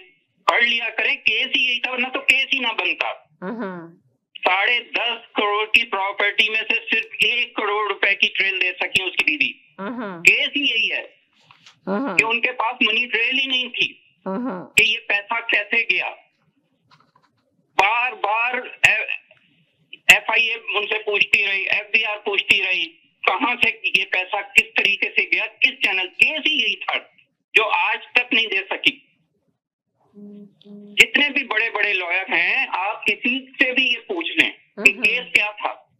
10.5 करोड़ की प्रॉपर्टी थी, 1 करोड़ रुपए की ट्रेल दी है सिर्फ, वरना तो केस ही नहीं बनता। अगर वो कह रहे हैं कि 85% तो दे दी थी, तो भाई ये केस ही ना बनता। मेरा ख्याल पढ़ते बढ़ते नहीं, थोड़ा सा पढ़ लिया करें, सच बोला करें। सच में बड़ी ताकत होती है। ये फिगर्स को घुमा फिरा के अगर आप डालेंगे ना, तो बाउंस ही होती हैं वो फिगर, कोई फायदा नहीं होता। मैं ये कहना चाहता हूँ। चलो जी जी जी जी जी जी जी केस जो था वो ये नहीं था। केस ये था, काजी फाइज ईसा के खिलाफ रेफरेंस था जी। सरीना ईसा का उसमें कोई तल्लक नहीं था। सरीना ईसा को उसमें मुलव्वस किया गया। बाज यह कि अदालत ने आज भी कहा है फैसले में कि अगर सरीना ईसा ने टैक्स वानगी की खिलाफ वर्जी की है तो सरीना ईसा को टैक्स नोटिस FBR दे सकता है। आज यह कि अगर वाकई उसने कोई टैक्स वार्निंग की खिलाफ वर्जी की है तो आज भी उसको नोटिस दे दें। सुप्रीम कोर्ट का तो अपना फैसला है, उसमें कहा गया है, उसमें तो उन्होंने किसी को मना नहीं किया है। दूसरी बात ये, अभी 2 मिनट पहले जो है लाहौर पंजाबी की अपना नस्ल परस्ताना बात की गई, तो मेरा ख्याल में इससे परहेज ही करें तो बेहतर है, क्योंकि नस्ल परस्ती जैसे अल्फाज इस्तेमाल करना जो है घटियापन है। और फिर बात यह है कि गंद पंजाबियों ने नहीं खिलाया था, अयूब खान KP से था, याया खान KP से था, जियाउल्लाह के पास पेशावर की अपना डोमिसाइल था, यानी वो भी KP का था, मुशर्रफ सिंध से था, कराची से था। इसलिए गंद जिन्होंने फैलाया उनके नाम लिया करें, अपना हर बात के ऊपर जो है वो दूसरों के नाम याद नहीं आने चाहिए। ठीक है। अब आज ये टाइम अगर है तो मैं बात करता हूँ। रुक जाए, मैं जो है पाकिस्तान से कॉलर है, मैं उनको ले लूँ। जी हेलो जी। जी हेलो जी। जी वालेकुम सलाम जी। जी क्या हाल है? बस ठीक ठाक, आप सुनाएं क्या हाल चाल है? बस ठीक है मैम, मेरे कजन की डेथ हो गई है। वो मेडिकल में थे, 3रा साल था उनका। किस तरह कर रहे थे, बस वो उस वजह से फिर मैं कॉल भी नहीं आपको कर सका, ना ही मैंने प्रोग्राम सुना। अब आपकी मैंने कहा चलो कॉल करके आपको बता दूं, मैं 2 दिन आपके शो में नहीं आ सकता। चले कोई बात नहीं, चले अपना ख्याल रखिएगा। बहुत शुक्रिया, थैंक यू सो मच आप कॉल करेंगे। आपका अल्लाह ताला हमको सब्र और तहम्मुल दे और जन्नत फिरदौस में जगह दे। हम दुआ ही कर सकते हैं और कुछ नहीं कर सकते। जी मैम, अल्लाह ताला उनके लवाकीन को सब्र दे। बहुत शुक्रिया, थैंक यू सो मच। कहीं नहीं जाइएगा, मेरे साथ रहिएगा। छोटे से ब्रेक की तरफ जा रही हूँ, ब्रेक के बाद वापस आती हूँ। हम गए थे एक छोटे से ब्रेक की तरफ, ब्रेक के बाद वापस आए। मेरे साथ एक कॉलर मौजूद थे, तो वो अपना कुछ बताना चाह रहे थे, तो अब आज है मैं उनका ले लेती हूँ मैसेज के क्या देना चाह रहे हैं मैसेज। तो मैं यही कह रही थी कि देखें, सब कुछ अपनी अपनी बात अपनी अपनी आके बात करते हैं। अभी भी यही सवाल है सब लोगों से कि बताएं कि ये हुकूमत जो इस वक्त है, तो अपनी कारकर्दगी 2 साल बाकी है हुकूमत के पास, 5 साल चले। अभी एक कॉलर ने आके कहा कि जी 5 साल तो समझ लें, ये तो हुकूमत पूरा करेगी। अपोजिशन अभी लेना ही नहीं चाहती हुकूमत वापस। अपोजिशन चाह रही है कि ये 5 साल करे, मगर जब यही बहुत सारे कॉलर आते थे तो कहते थे कि नहीं जी बस ये अब ये 30 तारीख को ये अब हुकूमत चली जाएगी, अब गिरा देंगे हुकूमत। अपोजिशन भी इसी तरह बोल रही है कि अभी गिर जाएगी हुकूमत, हम गिरा के दम लेंगे, हम घर नहीं जाएंगे, और आज जा रही है हुकूमत, कल जा रही है हुकूमत, अभी आप कह रहे हैं कि अपोजिशन लेना नहीं चाहती हुकूमत। तो क्या ये सियासी बयान दे रहे हैं? जी जी हेलो जी, हाँ जी, क्या कहेंगे अब आप? इसके ऊपर मैं बाद में आता हूँ। पहले बात की गई थी रूल ऑफ लॉ की जी, और पिछले 2 दिन से फवाद चौधरी साहब भी अपना वर्ल्ड रूल ऑफ लॉ की बात कर रहे हैं जी, पाकिस्तान के बारे में, पाकिस्तान के बारे में कि रूल ऑफ लॉ लाना चाहिए, नहीं है, इस पे बात करनी चाहिए। जी जी, ये कहकर फवाद चौधरी साहब हुकूमत के पेट से खुद ही कपड़ा उठा रहे हैं। मतलब रूल ऑफ लॉ जो है ये सिर्फ अदालती निजाम से अपना तल्लुक नहीं रखता। अभी मैं जरा थोड़ा बैकग्राउंड दे दूं कि पाकिस्तान रूल ऑफ लॉ में 2016-17 में 106वीं पोजीशन पे था जी, 2017-18 में 115वीं पोजीशन पे था, और ये जब नालायक आए तो ये सीधा 124 पे ले गए और इस साल जो है 130 पे ले गए। अब मैं आता हूँ कि रूल ऑफ लॉ होता क्या है। ये रूल ऑफ लॉ जो है ये वर्ल्ड जस्टिस प्रोजेक्ट जो है ये इसको सर्टेन करता है, और इसमें 8 कंपोनेंट होते हैं जो रूल ऑफ लॉ के इंडेक्स को मुतय्यन करते हैं। इन 8 पॉइंट में से सिर्फ 2 पॉइंट जो होते हैं वो अदालतों से मुंसलिक होते हैं। वो उसकी मैं जरा तफसील बता दूं बाकी लोगों के ही अपना इल्म इजाफे के लिए जी, कि सबसे पहला होता है कि अपना constraints of the government power, government power के ऊपर कंस्ट्रेंट्स कितनी है, पहला रूल है उसका। दूसरा ये है कि एब्सेंस ऑफ करप्शन कितनी है वहाँ पे। दूसरा ये है कि ओपन गवर्नमेंट कितनी है। उसके बाद ये है कि उस मुल्क में फंडामेंटल राइट्स कितने हैं। उसके बाद ये है कि ऑर्डर ऑफ सिक्योरिटी क्या है।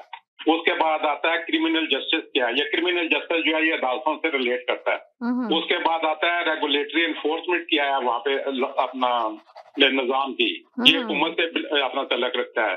सिविल जस्टिस ये अदालतों से तल्लुक रखता है। यानी ये 8 पॉइंट में से सिर्फ 2 पॉइंट जो हैं ये अपना अदालतों से तल्लुक रखती हैं, बाकी 8 अपना चीजों का तल्लुक जो है वो मुल्क के निजाम से है। इसका मतलब ये है कि आपके मुल्क में बैड गवर्नेंस है और ये बाकी 6 जो है अपना चीजें आप उस निजाम में बेहतर नहीं कर सकती हैं, जिस वजह से आपका रूल ऑफ लॉ इंडेक्स जो है वो नीचे गिरा है, जो कि पिछली हुकूमत में इनसे बेटर था। तो इसलिए इसका इल्जाम अदालतों के ऊपर ना दें, ये उस नालायक आज़म के ऊपर दें जो इस वक्त बदकिस्मती इस मुल्क का क्राइम मिनिस्टर है। थैंक यू जी। आप कह रहे हैं कि इसके ऊपर ना दें। जी हेलो जी जी जी जी जी जी अभी आपके जवाब में कोई कॉलर आ नहीं रहा, अभी आपका जवाब देने के लिए कोई तो आप भी बात कर सकते हैं मेरे साथ, अभी रह सकते हैं। अगर कोई कॉलर आया तो फिर मैं आपको होल्ड पे डालूंगी। तो आप ये बताएं, जो मैंने दूसरा सवाल आपसे किया था अभी तो आपने ये इस पे बात कर ली, तो जो मैंने आपसे कहा था कि हुकूमत जो है ना, ये जो अपोजिशन थी जो हमेशा आके कह रही थी कि आज हुकूमत जा रही है, कल हुकूमत जा रही है, अब कॉलर ही आके कह रहे हैं कि जी अपोजिशन हुकूमत गिराना नहीं चाहती, हुकूमत अपोजिशन चाहती है कि पूरा ही टाइम पीरियड पूरा करे, 5 साल पूरे करे। तो एक कॉलर आके कहते हैं जी 5 साल नहीं, 5 साल और आगे भी पूरा करेगी हुकूमत। तो अभी आप क्या कहते हैं कि आप भी यही कहते थे कि जी अब तो बस हुकूमत के दिन पूरे हो गए, डेट लिख लें, इस तारीख को जा रही है, अपोजिशन भी यही कह रही है। तो अब आपने क्या अपनी राय चेंज कर ली? 1 सेकंड होल्ड करें। क्या आपने राय चेंज कर ली कि हुकूमत पूरा टाइम पीरियड करेगी या अपोजिशन लेने की पोजीशन में नहीं है? जी जी ये सवाल है मेरा आपसे, मैं लेती हूँ, उनका जवाब ले लूँ फिर आपसे लेती हूँ सवाल, जाइएगा साथ। जी जी जी बोले जी बोले। अच्छा जी, ये कहा जा रहा है कि मैं तो ये कहूंगा जिस मुल्क में इतवार के दिन अदालतें लगे जी और बेल हो जाए और फिर 50 रुपए के, यानी आपकी हुकूमत कह रही हो कि 7 अरब का इस स्टैम्प पेपर पे इनसे बॉन्ड भरवाया जाए तो 50 रुपए के उस पे भेज दिया जाता है। आपको नजर नहीं आ रहा राना सनाउल्लाह 2-2.5 साल से बेवकूफ बना रहा है, रोजाना विक्ट्री के साइन बनाता है और उसको आगे तारीख पड़ जाती है। 14 तारीखें मरियम को पड़ चुकी। हाँ, इस खानदान की वजह से जरूर ये अदालती निजाम पूरा का पूरा जमीन बोस हो गया है। राना शमीम जैसे किरदार क्या नजर नहीं आ रहे हैं आपको? मतलब इन लोगों ने तो पूरा का पूरा जस्टिस सिस्टम अपनी जेबों में रखा हुआ है। तो फिर तो ये 130 पे आना, ये तो मैं तो समझता हूँ 130 भी बहुत बड़ी बात है, ये तो सबसे आखिरी नंबर पे होना चाहिए था। इस तरह का इन्होंने इस अदालती निजाम को घर की लौंडी बनाया हुआ है ना, कि जहां से चाहते हैं जैसे चाहते हैं रोनते हुए निकल जाते हैं। मतलब मरियम लाती है, उसको नैब बुलाती है, पत्थरों में गाड़ी दिखा दी, सारी वीडियो पत्थर भरे हुए और नैब के ऑफिस पे मारे जाते हैं। उसी केस में पता नहीं कितने साल के लिए अंदर हो सकती थी, लेकिन कुछ नहीं होता, क्योंकि गॉड फादर सिसिलियन माफिया हर जगह अपने लोग बिठाए हुए हैं उसने। तो ये तो मतलब हमारे सामने जस्टिस कयूम, आप भूल जाती हैं समीना, जस्टिस कयूम को घर से फोन किए जाते थे कि इतनी सजा दे दो। फिर ये काजी फाइजी साहब, मदर ऑफ करप्शन का केस हुदैबिया पेपर में किसने बंद किया? इसी काजी फाइजी साहब ने। तो ये तो अभी और निकलेंगे ऐसे किरदार। तभी तो उन्हें डर पड़ गया कि इसकी प्रॉपर्टीज का एक निकल आया, अगर इसको हमने सजा दे दी तो ये तो और इस खानदान के लिए तो बहुत से लोगों ने कंप्रोमाइजेस किए हैं और इनकी गुलामी की हुई है। और भी निकलेंगे ऐसे किरदार। इन्होंने तो आगे तक की प्लानिंग की हुई है कि इनको तो वहमो गुमान में भी नहीं था कि इमरान खान जैसा लीडर आएगा। क्या वो भूल गई? वो तो कहता था एक इनका परवेज रशीद के हम शेरवानी का बटन तक नहीं दे सकते इमरान खान को, ये तो वजीर आजम की बातें करता है। लेकिन इतना गुरूर और तकब्बुर अच्छी चीज नहीं होती। वो कहाँ है परवेज रशीद? जो है ना, देखें, बड़े बोलने से कुछ नहीं हासिल होता जी। इमरान खान ने इस मुल्क को पकड़ा हुआ है और आगे लेके जाएगा और इमरान खान ही निकालेगा इस दलदल में से। मगर अभी तो लोगों ने कह दिया कि 5 साल ही पूरे करेगा, उसके बाद तो मुश्किल है कि आगे 5 साल आ जाए। अगले भी 5 साल पूरे इमरान खान के हैं। ये तो अभी तो आपको लग रहा है कि अवाम वोट देगी? जो कंडीशन अवाम इस वक्त बहुत परेशान है। इनके टुकड़े इतने होंगे कि अवाम क्या, इनके तो सब लोग घुटनों में बैठेंगे आके।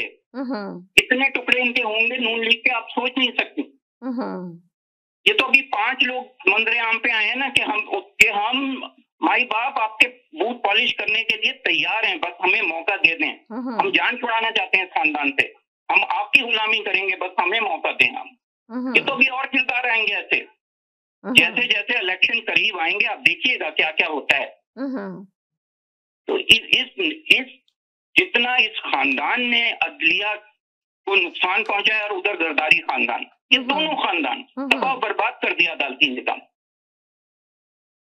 तो फिर आपके मुल्क में कौन आएगा? और किसी को यही ट्रस्ट नहीं होता। आपके मुल्क में इतनी इन्वेस्टमेंट आ सकती है, लेकिन ट्रस्ट जो है ना अदालती निजाम पे नहीं है। सारा मसला यही और खत्म कर दिया। इन दोनों जो पार्टीज है ना, इन्होंने अदालती निजाम को बिल्कुल खत्म कर दिया, क्योंकि सबके नेक्सस जुड़े हुए हैं आपस में।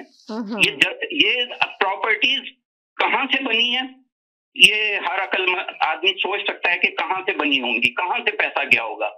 अभी राना शमीम देख लेना, उसको ऐसी ही नहीं ऑफर हुई थी कि तुम्हें सदर बना देंगे।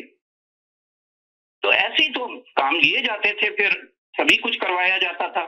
मतलब हमारे सामने खुली किताब की तरह से इनका किरदार है। जो जो ये करते रहे, कौन सा काम ऐसा है? फिर ऑडियो वीडियो शुरू कर दिया इन्होंने, तो वो भी, उसमें भी नाकामी हुई। मतलब इतना गिर सकते हैं, ये तो हमें तो अगर आप हुकूमत की कामयाबी की कुछ कहानी सुना दें, अपोजिशन तो आप कह रहे हैं इतना गिर सकते हैं, अपोजिशन की कहानी सुना रहे हैं आप। शहजाद अकबर साहब जो तशरीफ लाए थे, आप देखें शहजाद अकबर साहब इतने टाइम तक रहे, इतना करोड़ों रुपया कमाया। कारकर्दगी आपको बताता हूँ, शहजाद अकबर बगैर इस्तीफा देके क्यों चले गए? अगर उनकी कारकर्दगी थी तो हुकूमत ने क्यों इस्तीफा मांगा? इमरान खान ने क्यों निकाला? उन्होंने देखे केसेस बनाए, उन्होंने सब कुछ किया, लेकिन उसमें जिस तरीके से तेजी होनी चाहिए। आपको नहीं लगता कि शहजाद अकबर ने बाकायदा आवाम का ही पैसा कमाया, गवर्नमेंट से पैसा, सैलरी ली, बड़ी रकम से तनख्वाह ली और कुछ करके तो नहीं गए? बाहर से आए, बाहर से अब उन्होंने इस्तीफा ले लिया। किसने ले लिया? इमरान खान ने कहा तो ले लिया जी। हर जगह पे इम्प्रूवमेंट आए। और तो आप बताएं कि 3 साल के बाद इमरान खान को पता चला कि शहजाद अकबर किसी काम के नहीं है? सवाल पूछ रही हूं। ओपन एंड शट केसेस हैं, इसमें डिले हो रहा है। इसमें देखें, ये जो शहबाज शरीफ का केस है, सारी मनी ट्रेल मौजूद है। ये ऐसा केस। अब आप देखिए, शहजाद अकबर ने कहा कि नवाज शरीफ को वापस लाएंगे, वतन वापस लेकर आएंगे, इतना बड़ा दावा वादा किया, उसके ऊपर सारे जराम रहे, तो आप क्यों नहीं वापस ला सके? जी क्यों? इनके घर के अपने लोग देख लेना क्या क्या कहते रहे हैं, इनकी पार्टी के लोग क्या क्या कहते रहे हैं इस पे। तो ये देखिए, चले बात ना करें, मगर आप ये कह रहे हैं ना कि इस हुकूमत ने, आप अपोजिशन की बातें बताते हैं कि कोई काम नहीं किया, कोई कारकर्दगी नहीं की अपोजिशन ने, ये किया, तो जरा हुकूमत के बारे में बता दें जरा। जी अभी देखिए, एक सेकंड होल्ड रखें, एक सेकंड। जी हेलो जी। भाई मैं ये कहना चाहूंगा, आप इतने मुश्किल सवाल इनसे कर रही हैं, आप चाहते नहीं कि प्रोग्राम में आए? नहीं, मैं असल में ये एक बात थी कि मैं थोड़ा सुनना चाह रही थी कि वो बहुत ज्यादा तारीफ हो रही थी, तो मैंने कहा थोड़ा चले मानते हैं कि साबका हुकूमत ने कुछ नहीं किया, बहुत चोर थी, डाकू थी, पर मेरा सवाल पैदा होता है कि इस हुकूमत ये क्या कर रही है, ये हुकूमत इस वक्त क्या कर रही है? 4 साल हो गए, 4 साल में कोई भी कारकर्दगी मुझे बता दे। ये करा ना, 17 रुपए की आती थी वो पैराडॉल, अब 30 रुपए की आ रही है जी 10 टैबलेट। तो अब ये देखिए ना कि हर चीज बहुत महंगी हो गई है। चीनी को ले लें, चीनी 135 रुपए मिल रही है चीनी। आप देखें पहले क्या मिलती थी, घी देख लें, तेल देख लें, पेट्रोल देख लें। अब वज़ीर-ए-आज़म इमरान खान कहते हैं कि पूरी दुनिया में महंगाई का तूफान आया है, अगर पाकिस्तान में महंगाई आ गई तो क्या फर्क पड़ता है, चीजें तो महंगी करनी पड़ेंगी, सस्ती तो हो नहीं सकती। उसके बावजूद भी मेरे कॉलर कह रहे हैं, मैं उनकी बहुत इज्जत करती हूँ, वो कह रहे हैं कि जी अभी इसी की हुकूमत रहेगी और इमरान खान बहुत जबरदस्त लीडर है और इसी की हुकूमत अभी 5 साल और कंप्लीट करेगी। तो क्या वो जो काम करने वाला है वो काम तो नहीं हो रहा मुल्क के लिए अंदर जो करना चाहिए वज़ीर-ए-आज़म इमरान खान को? जो अभी गरीब आवाम बहुत परेशान है, एक्सट्रीमली परेशान है। आप यकीन करें, अगर कॉल करके आप लोग अपने अजीज अकारीब से पूछे, रिश्तेदारों से पूछे, चले छोड़ दें, अभी बिल को हम बात नहीं करते कि बिल पास हुआ नहीं हुआ, क्या किया। अब बिल पास हो गया, मुबारकबादें और बहुत जश्न और धूम धड़का मनाया जा रहा है, पर जो काम अभी इस वक्त हुकूमत को करना है वो हुकूमत कब करेगी काम? सवाल पैदा होता है। आवाम अभी उनको देख रही है और अभी इनकी हुकूमत है, तो आवाम को इनसे ही जवाब चाहिए, इन्हीं से जवाब लेना है आवाम को कि कब करेंगे वज़ीर-ए-आज़म इमरान खान। कि इमरान खान हमेशा कहते थे घबराना नहीं, अब तो लोग कहते हैं कि अब इमरान खान साहब हम घबरा सकते हैं या नहीं घबरा सकते, या अभी भी आप यही सवाल जवाब देंगे कि घबराना नहीं और मुकाबले पे खड़े रहना? तो बताइए आप क्या कहेंगे इस सिलसिले में? भाई 3.5 साल हो गए, मैंने आपको पहले भी कहा, अब कुछ भी नहीं हो सकता जी। अब वो कुछ भी नहीं कर सकते, बहुत लेट हो गए, वो ट्रेन छूट गई जिसको कहते हैं ना। असल बात ये कि करना भी चाहें तो कर इसलिए नहीं सकते कि इनके साथ बैठे हुए वही लोग हैं। मेन चीज ये, उन्हीं के साथ तो बैठे हुए काबीना में लोग हैं जो, अभी मैं आपसे बात करूंगी, आप मुझे पता है कि आप इसमें मेरी बात नहीं मानेंगे। जी हेलो जी, अस्सलाम वालेकुम। जी समीना जी, वालेकुम अस्सलाम, क्या हाल है, आप बताएं। बस मुझे सिर्फ ये कहना था कि ये जो आपके कॉलर हैं जो कह रहे हैं अगले 5 साल तक ये गवर्नमेंट रहेगी, क्या सस्ता नशा कर रहे हैं? और वो कौन सा सस्ता नशा, हमें ही बताते हैं, हम भी वही करके बैठ जाते हैं और हवाओं में उड़ने लगते हैं। मतलब कि ये हुकूमत अगले 5 साल भी गुजारेगी और जो है वो मजीद महंगाई को और उस लेवल पे लेके जाएगी कि जो कि मतलब पिछले 50 सालों में और 70 सालों में देखने को नहीं मिला था। जी बहुत बुरा हाल किया हुआ है मुल्क का। और जिस तरह से उन्होंने अभी अच्छा, तो ये बता दें कि जो अपोजिशन, चले ठीक है, इसका हुकूमत ने तो बहुत बुरा हाल किया है, पर अपोजिशन ने क्या किया हुआ है इस वक्त जो अपोजिशन कर रही है? मेरा सवाल आपसे भी यही है कि देखिए हुकूमत नालायक है, देखिए हुकूमत नाकारा है, नालायक है, मगर अपोजिशन कौन सी काम करके दिखा रही है? वो भी तो एक नंबर की नालायक अपोजिशन है। मैं आपको बताता हूँ। ठीक है, आप बताएंगे। इतने ज्यादा नारे, इतने ज्यादा दावे, इतने ज्यादा पैमाने करके अपोजिशन चढ़ के आती है, करके क्या दिखाती है? गुब्बारे में से हवा निकल जाती है, हर दफा बताते हैं आके। जी देखिए, बात ये कि बंदरबाट हो रहा है जी, ये अपोजिशन का बंदरबाट चल रहा है। पीपल्स पार्टी चाहती है उसके कुछ वोटर साथ मिले, एमएनएस मिले, मगर अब जो कहा जा रहा है, जो बिल पास हुआ है तो कहा जा रहा है कि कप्तान के साथ 15 अराकीन अपोजिशन के कप्तान के साथ खड़े हैं। देखिए, जब तक ऊपर उनके कप्तान के ऊपर जब तक हाथ अभी भी थोड़ा बहुत शपथ का रखा हुआ है ना, आप ये समझ लें, जब तक ये हाथ रखा हुआ है आपको इसी तरह की खबरें और इसी तरह की। अच्छा बताइए, यूसुफ रजा गिलानी क्यों नहीं पहुंचे सेनेट के लिए इसमें? देखिए, ये आप अगर डायनेमिक देखें ना थोड़ी सी, इस वक्त जो कंडीशन है, जो मुल्क में जो इस वक्त जो पॉलिटिकल जो सिचुएशन चल रही है ना, और जो एक हिडन आर्मी का जो जिसको कहते हैं ना कि जो मौजूद है इन्फ्लुएंस, और जिस तरह से ब्यूरोक्रेसी के अंदर काम अब आहिस्ता आहिस्ता पेनिट्रेट कर रहे हैं, वो इस बेसिस के ऊपर ये बात कह रहे हैं कि ब्यूरोक्रेसी में इमरान खान ने अपने 4 साल, जो भी 4 साल तो हो गए और 1 साल और रह गया, महंगाई की वो कम करने की बात करते हैं। अब वो क्या मतलब कहते हैं मरने के बाद जन्नत मिले। जी क्या कह रहे हैं आप? क्या मरने के बाद जन्नत मिलेगी? क्या मतलब मेरा मतलब ये है कि अभी जो हालात है, मतलब गरीब बिल्कुल खत्म हो गए, पिस के बिल्कुल खत्म हो गया। वो किस स्टेज, वो अभी भी ये कह रहे हैं कि जी वो हुकूमत जो है वो अभी मजीद 5 साल काम भी करेगी और जो महंगाई कम कर देंगे। अब और कौन सा स्टेज आएगा कि वो स्टेज पे हम ये सोचेंगे कि जी अब महंगाई जो है वो कम होने वाली है या कम हो जाएगी। देखिए बात ये है कि अपोजिशन का जहां तक ताल्लुक है, अपोजिशन डिसइंटीग्रेट हुई हुई है। उसकी वजह ये कि किसी के पास मेजोरिटी नहीं है, किसी भी किस्म की मेजोरिटी उनके पास मौजूद नहीं है। और हो ये रहा है कि हर शख्स ये समझता है कि अगर ये हुकूमत गिर जाएगी तो नेक्स्ट उसकी हुकूमत आ जाएगी। लेकिन इतना करप्शन मौजूद है पाकिस्तान में, और पिछले 2 जो हुकूमतें गुजरी हैं, जिसमें पीपल्स पार्टी की भी गुजरी है, नवाज शरीफ की भी गुजरी है, उन्होंने देखे, मैं ये नहीं कहता कि वो कोई बहुत ही नेक थी, मैं कहता हूँ बहुत ही बुरे थे, लेकिन मैं ये बात जानता हूँ कि वो उस दिन भी आपके कॉलर को बुरा लग गया था कि मिस्टर 10%। मैंने कहा कि जी वो कम से कम बाकी तो लगाते थे, लेकिन वो कहने लगे जी 10% आपने कहा तो इसका मतलब वो 10% लेते थे। देखिए उस वक्त भी उन्होंने कैलकुलेशन अपनी अच्छी की हुई थी। वो कहते थे ठीक है यार, अगर हम 10% ले रहे हैं तो कम से कम 20 या 30% हम आवाम के ऊपर भी लगाएंगे और महंगाई को उस लिमिट पे नहीं लेके जाने देंगे जहाँ पे गरीब आदमी चीखने लगे, ताकि उनका भी काम चलता रहे। और इमरान खान की तो कोई पॉलिसी और कोई उसका कोई थ्योरी कुछ है ही नहीं ना, वो तो सिर्फ एक सिंपली मतलब हवाई फायर कर रहे हैं, हवा में बातें कर रहे हैं, न कोई उनके जो भी पॉलिटिकल उनके अलाइज हैं वो और जो भी ब्यूरोक्रेसी उनके पास मौजूद है, उनमें इतनी टेक्निकल नॉलेज है ही नहीं कि वो कुछ कर सके। महंगाई पे कंट्रोल उस वक्त होता है जब ऊपर करने वाले कंट्रोल करना चाहें। इनके पास कुछ नहीं है, ये सिर्फ वही यूनाइटेड नेशंस और दूसरे लोगों के इन्फ्लुएंस में जो इनको करना है। कर्जे आप देखें दुनिया में, आपने कहीं देखा है कि अभी आप अपनी गवर्नमेंट्स में भी देख लें कि जो पीपल्स पार्टी की गुजरी, नवाज शरीफ की गुजरी, इन्होंने कर्जों का ढेर लगा दिया है और लगाए तो चले जा रहे हैं। कितने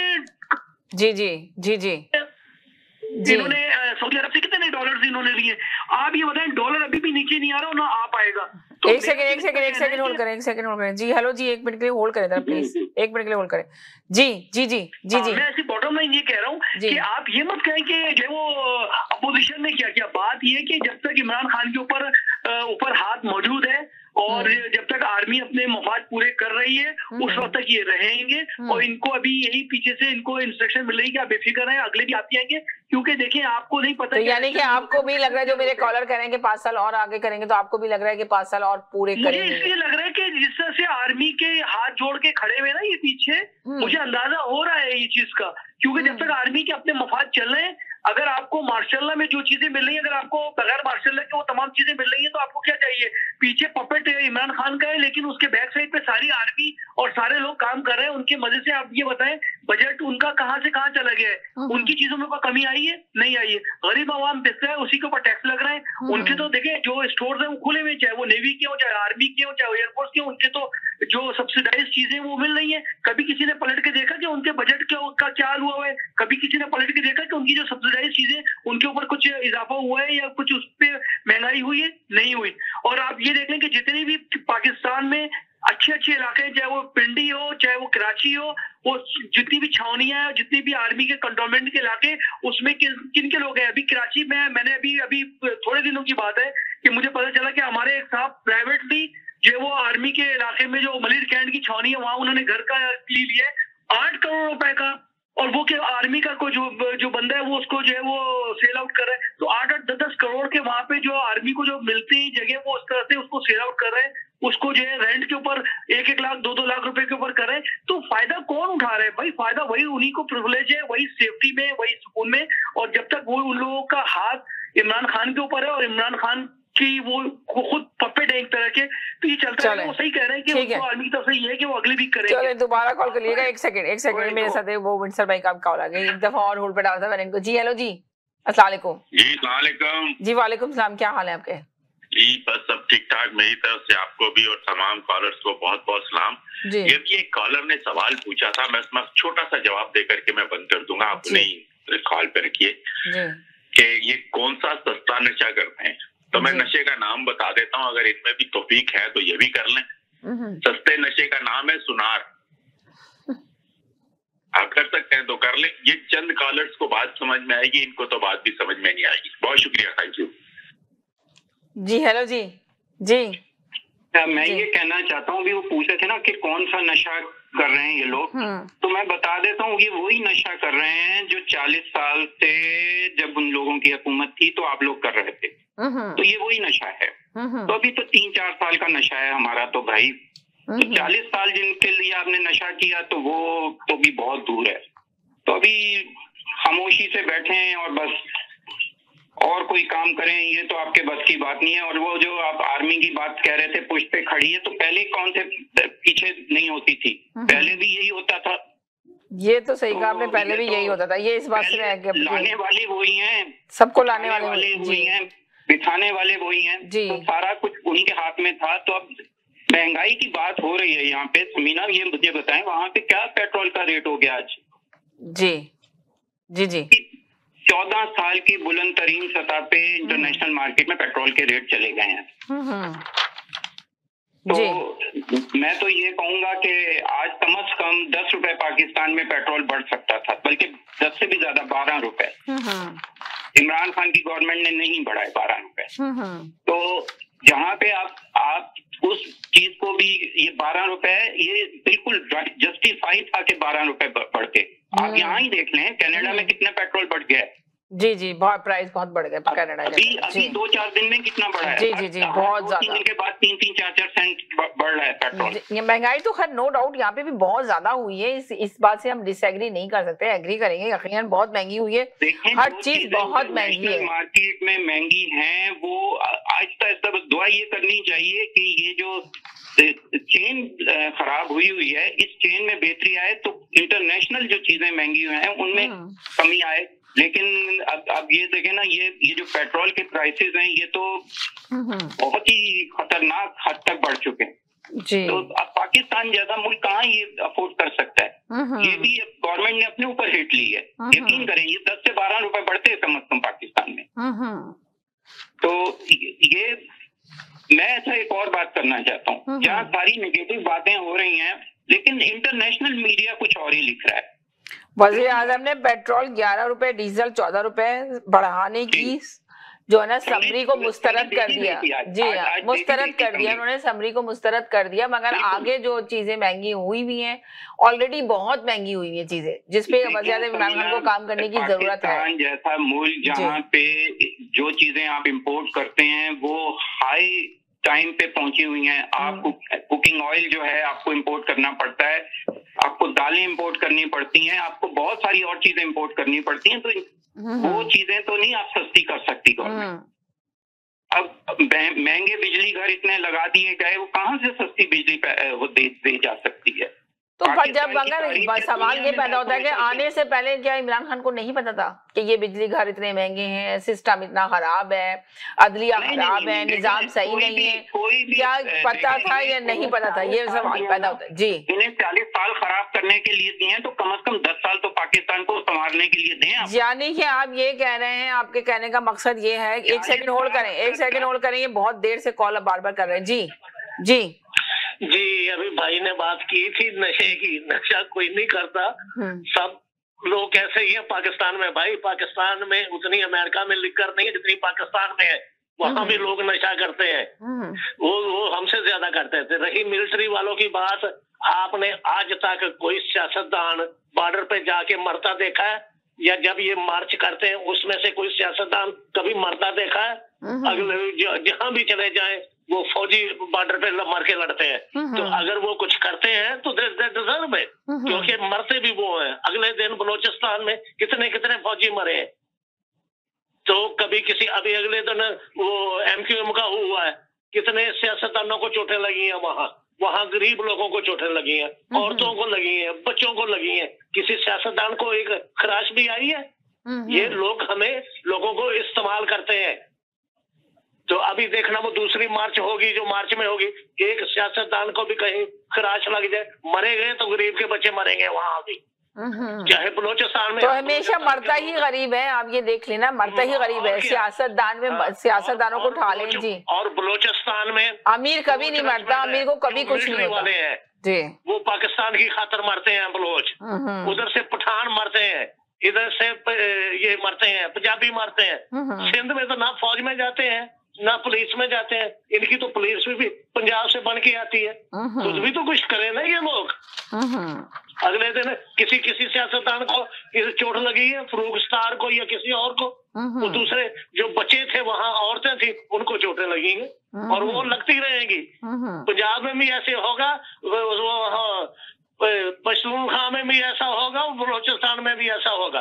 कभी किसी एक सियासतदान को एक खराश नहीं आई होगी। आज ये रैकेट पे है। जब भी मरेंगे तो गरीब के बच्चे मरेंगे। जी भाई से कहेंगे जब भी मरेंगे गरीब के बच्चे मरेंगे। जी हेलो जी, अस्सलाम वालेकुम।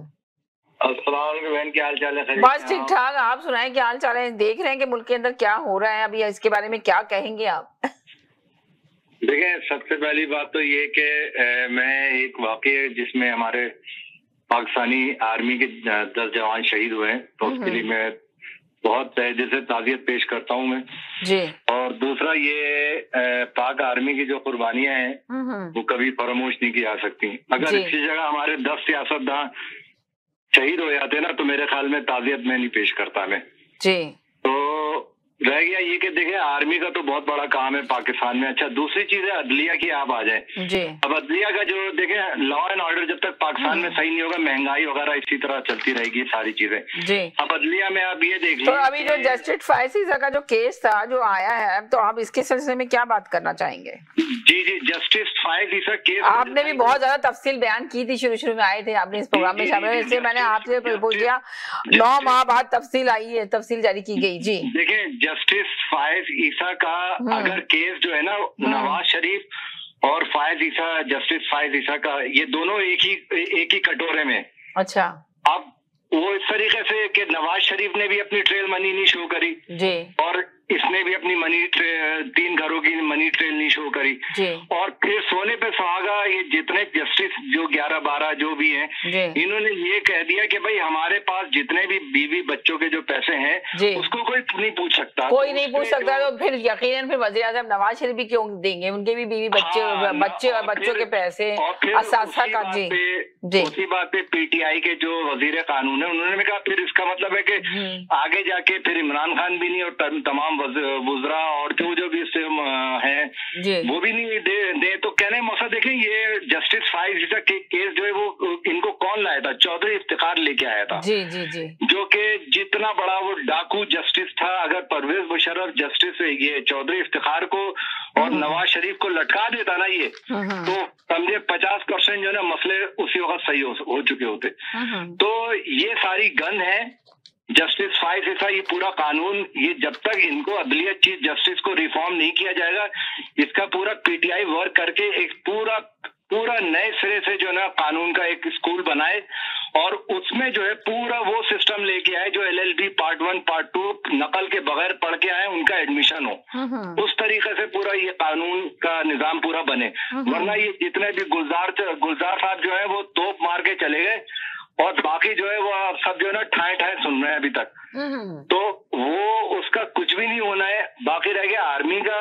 आर्मी जिस तरीके से कर रही है, वरना ये जितना बंदरबाट, अब ये देखें कराची के अंदर जो है तकरीबन ये जितनी सियासी जमातें ना, अब कराची का जो बजट है वो तकरीबन हजार अरब रुपए से ज्यादा का बजट है और वो सारे जगह पीपल्स पार्टी खा रही है। अब उस पे जो है पाक सरजमीन और 2-3 जो है मुत्तहदा की जो खाने वाली पार्टियां वो सब लग गई हैं कि भाई ये अभी अकेले कब तक खाएंगे 13 से 15 साल तक। तो ये कराची के लिए भी कोई नहीं सोचा है। सिर्फ और सिर्फ इमरान खान को चाहिए यहाँ पे फेडरल गवर्नमेंट लॉगो करे, ये पूरा कराची जो है फेडरल गवर्नमेंट में करे, आर्मी के अंडर में करे। ये सारे इनके बंदरबाट, इनकी टोपी ड्रामा, पीपल्स पार्टी हुई, ये सारे सियासी जो कराची को 25-30 साल से तबाह किया। और जस्टिस फायज ईसा का जो फार्मूला, जो चौधरी इफ्तिखार का फार्मूला है, जो ये जस्टिस फायज ईसा कर रहे हैं, ये पूरा इसको नए सिरे से वो करे। इसमें आर्मी फ्रंट पे आए और ये सारी जो अभी बात कर रहे हैं ना कराची में जो ये आर्मी का एरिया, आप कोई ऐसा एरिया बता दें जहाँ पे मतलब कराची में जहाँ पे छीना छानी ना होती हो, जहाँ पे आर्मी का कंटोनमेंट एरिया है, थोड़ा बहुत वो सेफ एरिया है और वो 5-6 करोड़। और अभी तो आप देख रहे हैं कि कितना कराची के हालात कैसे हो रहे हैं, कितना छीना झपटी, कितना वही हंगामे आ रही, सब कुछ देख ही रहे होंगे आप जी। देखें, सेहत और पुलिस तो पीपल्स पार्टी के हाथ में है ना, तो वो क्यों नहीं उस पर वर्कआउट कर रहे वो लोग पीपल्स पार्टी, क्योंकि वो नहीं करेंगे। उनको वो सारा वो, क्योंकि आवाम हमारी अभी तक नहीं समझ रही। आवाम समझ रही है कि जो पीपल्स पार्टी और मुत्तहदा हुई, ये दोनों कराची वालों के लिए फायदे हक में बोलेंगे। ये कोई हक में नहीं है, सब बंदर बाट कर रही है। उसका सिर्फ और सिर्फ हाल ये है कि इमरान जो है 18वीं तरमीम पहले खत्म करे कराची से, और भी जितने तीनों उसके अलावा सूबों से वहां से, और उसको तो इमरान खान आप कह रहे हैं 18वीं तरमीम खत्म करे। इमरान खान का कुछ काम बता दे मुझे कि ये काम वज़ीर-ए-आज़म इमरान खान ने किया, सिस्टर ये किया। जी, इमरान खान का सबसे बड़ा काम ये जरदारी और नवाज शरीफ पे जो हाथ डाला हुआ है ना। अरे हाथ डालने से क्या होता है? आप सोचिए, हाथ डालने से क्या आवाम को कुछ रिलीफ दे सके? वज़ीर-ए-आज़म इमरान खान सिर्फ हाथ डाला, शोर मचाया। क्या हुआ शोर मचाने से? आप बताएं। वो लोग तो आजाद घूम रहे हैं, नवाज शरीफ जाके लंदन में बैठे हुए हैं, क्या किया बताएं? आवाम को शहबाज शरीफ आजादी से घूम रहे हैं, मरियम नवाज साहिबा आराम से घूम रही है। मरियम नवाज साहिबा को वज़ीर-ए-आज़म इमरान खान ने एक लीडर बना दिया, स्पीच दिए नहीं उन्होंने, जलसे जुलूस किए। तो आप क्या बात कर रहे हैं कि इमरान खान ने क्या काम किया? जी, तो यही तो चीज है ना, जब तक जस्टिस सिस्टम प्रॉपर नहीं होगा, ऑनेस्ट नहीं होगा, कुछ भी नहीं हो सकता। और ये 70% जस्टिस सिस्टम अभी भी जरदारी और नवाज शरीफ के फॉर्मूले पे चल रहा है। तो जब तक ये सारी चीजों को सही नहीं होगा, महंगाई तो क्या महंगा, पेट्रोल की बात करें, पेट्रोल ऑलमोस्ट $1.5 पर लीटर हो गया यहाँ पे, और क्यूबेक में तो मेरे ख्याल में सुनने में आ रहा $2। नो डाउट बताया कि महंगाई पूरी दुनिया में, हम नहीं कह रहे कि इसमें कोई शक नहीं है। जी, लेकिन वो खैर वो मैं बिल्कुल मिसाल नहीं देना चाह रहा, यहाँ की टोटली मैं नहीं देना चाह रहा। लेकिन सिर्फ बात कहने का मकसद सिर्फ ये कि justice, law and order, justice system जब तक सुप्रीम कोर्ट पावर में नहीं होगा, सुप्रीम कोर्ट पावर में नहीं होगा, पाकिस्तान में जितनी दादागिरी, बदमाशी, सियासी जमातों का सिलसिला हमेशा रहेगा। वो सिर्फ और सिर्फ ये कि जो परवेज मुशर्रफ ने किया था ना, इन लोगों को जिस तरह से इनको चौधरी इफ्तिखार को पकड़ा था गर्दन से, और जितने ये सुप्रीम कोर्ट में जितने जजेस सीनियर जो अब जो उस वक्त जूनियर थे, मिसाल को जस्टिस फायजी था, जो कि अभी तक ये नहीं दे पा रहा, इससे 3 घर कैसे बनाए? कोई पूछ सकता है इससे? यानी कि आप ये देखें, पूरी आवाम को महंगाई पे लगा दिया, जस्टिस पे नहीं लगाए यार। अभी जो 40,000 जो केस जो फंसे, जो 20 से 30,000 केस थे, अब वो 10,000 केस और बढ़ गए। यानी कि चले अभी है ना, काफी कॉलर मेरे साथ आ गए, आप मेरे साथ रहे, 1 मिनट के लिए होल्ड पे रहे, मैं इन कॉलर का भी ले लूं, बहुत देर से होल्ड पर है। जी जी जी जी जी जी जी बात ये है कि आपने किसी दूसरे मुल्क में किसी जनरल को करप्शन करते देखा कि उसके अकाउंट में अरबों डॉलर के अपना पड़े हुए हों? आपने किसी दूसरे मुल्क में किसी जनरल को देखा कि वजीर आजम के काम में मुदाखलत करता हो? दुनिया में कामयाब जनरल जो होता है वो एक एक जवान को जी हिफाजत करता है, बिला वजह वो उसको मरने नहीं देता। हमारे जनरल जो है वो सिर्फ बयान देते हैं।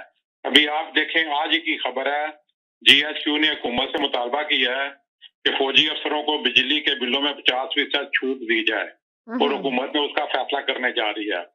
अब यहाँ पे भी जान बेचारा सिपाही देता है, और फायदे जो है जर्नल जो बड़े अफसर उठा जाते हैं, और सिपाही बेचारा जो है जो बस यूं ही जान देता रहेगा, उसको बिजली की बिल की छूट नहीं होगी जी। अब बात यह है कि ये कीमत भी सिविलियन से फ्यूल एडजस्टमेंट में वसूल करेंगे। अगर आपने सारे रिलीफ फौजियों को देने हैं तो फिर सारा टैक्स भी उन्हीं से वसूल कर रहे हैं। आप ये बता दें किस मुल्क दूसरे मुल्क में अपना जो जर्नैल है उनके अपना उनको 6 प्लाट मिलते हैं, 10 प्लाट मिलते हैं। तो इसलिए ये बातें करना बहुत आसान है।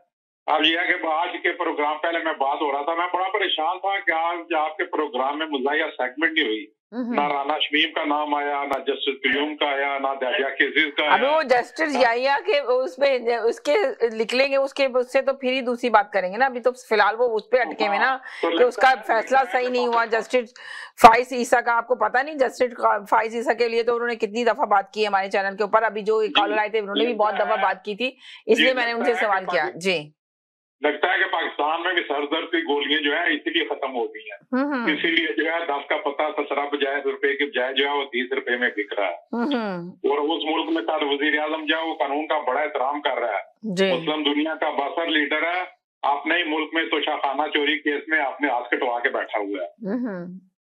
तो अब बात ये है कि मैं बात मेरे ज़हन में, चले कोई बात नहीं, दोबारा से ज़हन में आ जाएगी। मेरे साथ कॉलर है। जी हेलो जी जी अभी जो भी सेकंड लास्ट कॉलर आए थे उन्होंने बड़ी अच्छी बातें की जी। मैं उनकी एक बात में थोड़ा सा और ऐड करना चाहता हूँ। उन्होंने कहा ये 10 फौजी शहीद हुए, हाँ। इसकी बजाय 10 करप्ट सियासतदान मर जाते, तो मैं उसमें और थोड़ा सा ऐड कर दूं, 1 सेकंड जी, बहुत अच्छा होता जी जी में किसी का एक आंसू नहीं निकलता। जिस मुल्क का जस्टिस सिस्टम तबाह हो जाए ना, तो वो मुल्क तरक्की नहीं। अभी आपने क्या कहा कि क्या हो जाता, दोबारा से कहिएगा जरा। मैं ये कह रहा हूँ कि उन्होंने कहा कि ये जो फौजी शहीद हुए इनकी जगह करप्ट 8-10 सियासतदान मर जाते तो किसी का कोई आंसू ना निकलता। मैं उसमें और ऐड करना चाहता हूँ, 4-6 करप्ट जज भी मर जाते तो भी किसी का आंसू ना निकलता। क्योंकि जिस मुल्क में जस्टिस सिस्टम तबाह हो जाए वो मुल्क कभी तरक्की नहीं कर सकता, वो माशरा कभी तरक्की नहीं कर सकता जी।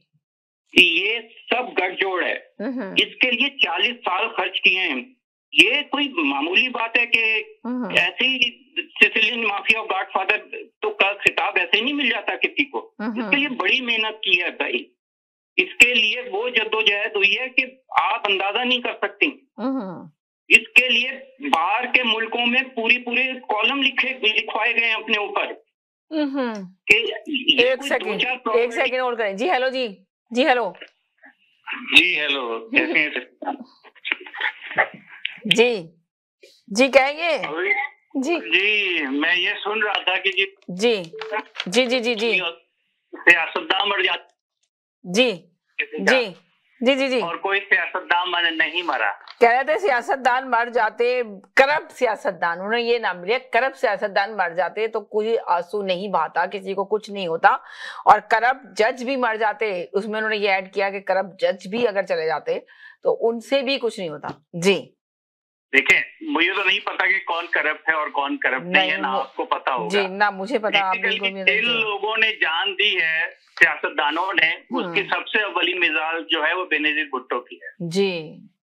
ये कहते हैं कि एक भी सियासतदान नहीं मरता। मैं तो कहता हूँ कि एक भी जनरल नहीं मरता, सिपाही मरता है जाकर के जी। जनरल तो सब बैठे हुए आराम सब बैठे हुए। बिल्कुल आपने सही बात की है, तो बहुत अच्छी बात आपने की। जनरल तो सारे बैठे हुए, तो मरता तो सिर्फ सिपाही मरता है। जान नहीं दी है जी। बेनजीर भुट्टो ने अपनी जान दी, जुल्फकार अली भुट्टो ने अपनी जान दी, बशीर बिल्लोर ने अपनी जान दी, इस तरह से कि उनके भाई सारे पूरा खानदान खत्म कर दिया इन जनरलों ने। मतलब ये किस तरह की बातें करते हैं ये लोग। एक तो इनको इसका बड़ा शौक है कि कौन करप्ट है और कौन करप्ट नहीं है। यानी दुनिया में जो इंसाफ का एक कानून है कि आप साबित करें नहीं है तो नहीं है, खत्म। रोने पिटने से क्या होगा।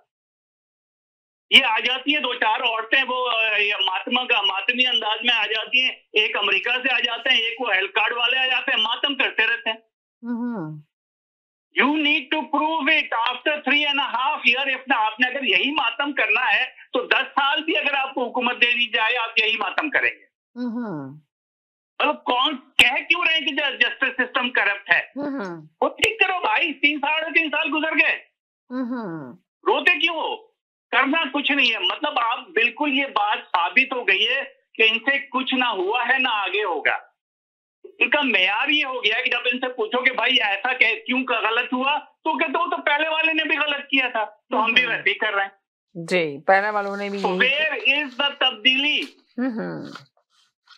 मतलब कोई अब इनके पास आर्गुमेंट बचा ही नहीं है। मतलब एक आर्गुमेंट है कि हर चीज ही खराब है, छोड़े, बात खत्म हो गई, ठीक है। और पूछेंगे फिर आप क्या करेंगे, हम क्या करें भाई, हम तो वही कर रहे हैं जो पिछले वालों ने किया था। शुक्रिया जी जी जी जी। एक सेकेंड जी। हेलो जी, हेलो जी। He is losing his frickin mind. दीवार है कुछ पक्की तुम्हारे घर में, उसमें जाके अपना सर टकराओ। लोगों पे आके ऐसे कस रहे हो ना, अपना दिमाग ठीक करो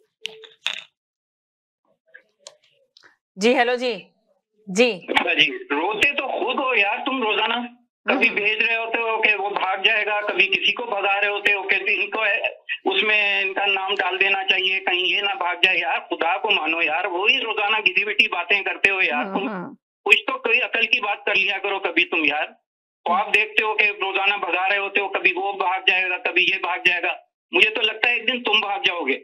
मुझे लगता है तुम्हारा दिमागी तवाजुन भी कुछ थोड़ा सा लग रहा है खिसक गया है। किसकी बातें करना शुरू कर दी है तुमने। मुझे तो ऐसा लगता है अगले 5 साल जब देखोगे ना इमरान खान के, तो अभी से कहीं अपॉइंटमेंट करवा लो, क्योंकि मुझे ऐसा लगता है तुम्हारा दिमाग अभी से ही खराब हो चुका। पता नहीं उस वक्त तक कितना खराब हो जाएगा, ये इसका तो नहीं मैं कह सकता, लेकिन फिर भी अपॉइंटमेंट ले लो किसी अच्छे डॉक्टर से, हो जाएगा तुम्हारा अभी भी इलाज, क्योंकि अभी हैं कुछ, बच सकते हो अभी भी। चले जी, हेलो जी जी जी जी जी जी एक सेकंड जी, हेलो जी, हेलो जी अस्सलाम वालेकुम जी, वालेकुम सलाम जी। भाई बात ये कोसने देने से फायदा थोड़ी होता, बात आप आके लॉजिक से करें जी। वो साहब आए तो उन्होंने एक बात करी, आप उनका जवाब दे लॉजिक से। अब आप कह रहे हैं आपका दिमाग खराब हो गया, आपका इलाज कराने, वो जो बात करते हैं, ये साहब को मैं ये बताना चाहता हूँ, इस चैनल लाखों लोग देखते हैं, तो उनको लाखों लोग पसंद भी करते हैं, सैकड़ों लोग, हजारों लोग पसंद करते हैं, और मैं भी उनको सुनना चाहता हूँ। और जब आते हैं वो लॉजिक से बात करते हैं। अब ठीक है, अगर आप उनके मुकाबले में कोई लॉजिक दे सकते हैं तो दें। अब ये कह रहे हैं कि भाई फौजी जर्नल जो है, वो एक साहब ने आगे कहा कि वो जो भी करे जायज है, 8 करोड़ के मकान बेच रहे हैं वो जायज है, वो अस्करी पार्क में दुकानें बना दी उन्होंने, 24 जायज है जी, और वो उसमें कारोबार हो रहा है, वो जायज है। भाई जो है वो आम आदमी बेचारा, वो रिटायरमेंट होने के बावजूद भी उसकी जिंदगी में कोई इम्प्रूवमेंट नहीं आता है, उसकी लाइफ आप करीब से जाके देखें।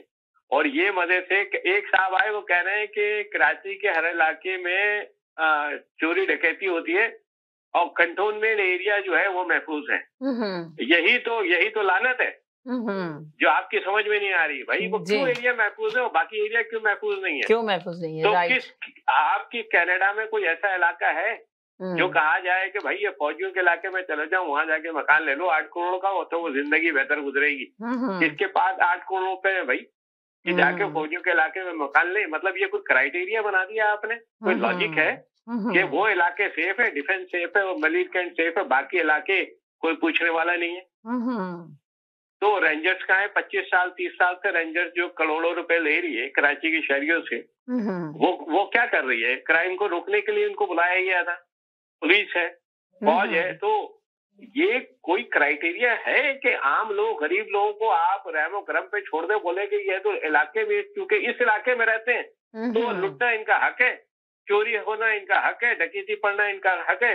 अगर आप इससे बचना चाहते हैं तो मलिर कैंट में जाके रहना शुरू कर दें। यार वाह वाह वाह, क्या लॉजिक दी भाई आपने, जबरदस्त लॉजिक है। इस लॉजिक पे पाकिस्तान को चलाते रहे और पापा जोन्स और ऑस्ट्रेलिया में जजीरे बनाते रहे।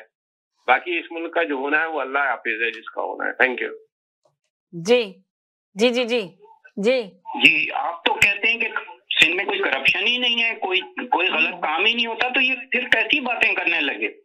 लॉजिक से तो बड़ी अच्छी बातें करते हैं आप, क्योंकि आप तो खुदा को ही नहीं मानते, तो आपकी लॉजिक क्या हम सुनेंगे? जो बंदा खुदा को ही ना माने उसकी लॉजिक तो सुनना भी बहुत गलत बात होगी। उसको उसकी बात का तो जवाब देना ही कुफर की बात है। मतलब जो बंदा अल्लाह ताला को ना माने तो उसके लिए क्या कहा जाता है? देखिए अभी तो है ना, ये जो पॉलिटिक्स पे हम जब बात करते हैं तो हमने पहले भी कहा था कि वज़ीर-ए-आज़म इमरान खान ने जो कहा था रियासत मदीना बनाने का, तो हमेशा कह रहे थे कि रियासत मदीना बनाने में आप सल्लल्लाहु अलैहि वसल्लम को बड़ी मुश्किलात का सामना करना पड़ा। तो तब भी मैंने यही कहा था कि मेरा खुद का मैसेज है वज़ीर-ए-आज़म इमरान खान के लिए, जरूर सियासत करें, सियासत में ऊंच नीच होती रहती है, पर मजहब कार्ड ना खेलें, इसलिए कि वो वाले वक्त की बात अगर बात करें तो आप सल्लल्लाहु अलैहि वसल्लम ने जो किया था तो वाकई पहले लोग कैसे थे, कितने सादा लोग थे, कितनी सादी जिंदगी थी। अब आजकल के जमाने की अगर आप बात करें तो लोग क्या देखते हैं, क्या करते हैं, क्या सोच है लोगों की, तो इसलिए हम चाहते हैं कि देखें इसमें हम ये मल्टीकल्चर चैनल है, इसमें बताएं आपको, आप हैरत होगी, आज मेरे पास स्टूडियो में इंडियन फैमिली आई थी किसी वजह से मीटिंग करने के लिए मेरे साथ, तो उसने आके मुझे बताया कि हम आपका शो बहुत शौक से देखते हैं, हमारी पूरी फैमिली बैठ के देखती है, मेरे पापा बहुत शौक से देखते हैं। वज़ीर-ए-आज़म इमरान खान के लिए बात होती है, नवाज शरीफ की बात होती है, हालांकि इंडियन पॉलिटिक्स में बात नहीं होती इस प्रोग्राम के अंदर, हमेशा पाकिस्तानी पॉलिटिक्स पे बात हुई है, इसके अंदर मैंने कभी भी नहीं किया, हालांकि लोग करना चाहते हैं इसमें इंडिया पे। तो मैं हमेशा लोगों को कहती हूँ अगर मेरे साथ को होस्ट अगर इंडियन बैठा है तो आप जरूर कीजिए इंडियन पॉलिटिक्स पे बात कि इंडिया में क्या चल रहा है। पर अभी हम इसलिए पाकिस्तानी पे करते हैं, हालांकि ये चैनल पाकिस्तानी नहीं है, साउथ एशियन चैनल है, इसमें हर किस्म के प्रोग्राम होते हैं और मैंने इसकी छाप नहीं लगाई कि सिर्फ पाकिस्तानी चैनल है, इसमें हर चीज होती है, मीडिया न्यूट्रल होता है और सारे लोगों को लेके चलता है। ये प्रोग्राम आपका जो है ये मगर आपको मैंने बताया ना कि लोग, बहुत सारे लोग इस चैनल को देखते हैं। जी हेलो जी, 1 मिनट के लिए होल्ड करें।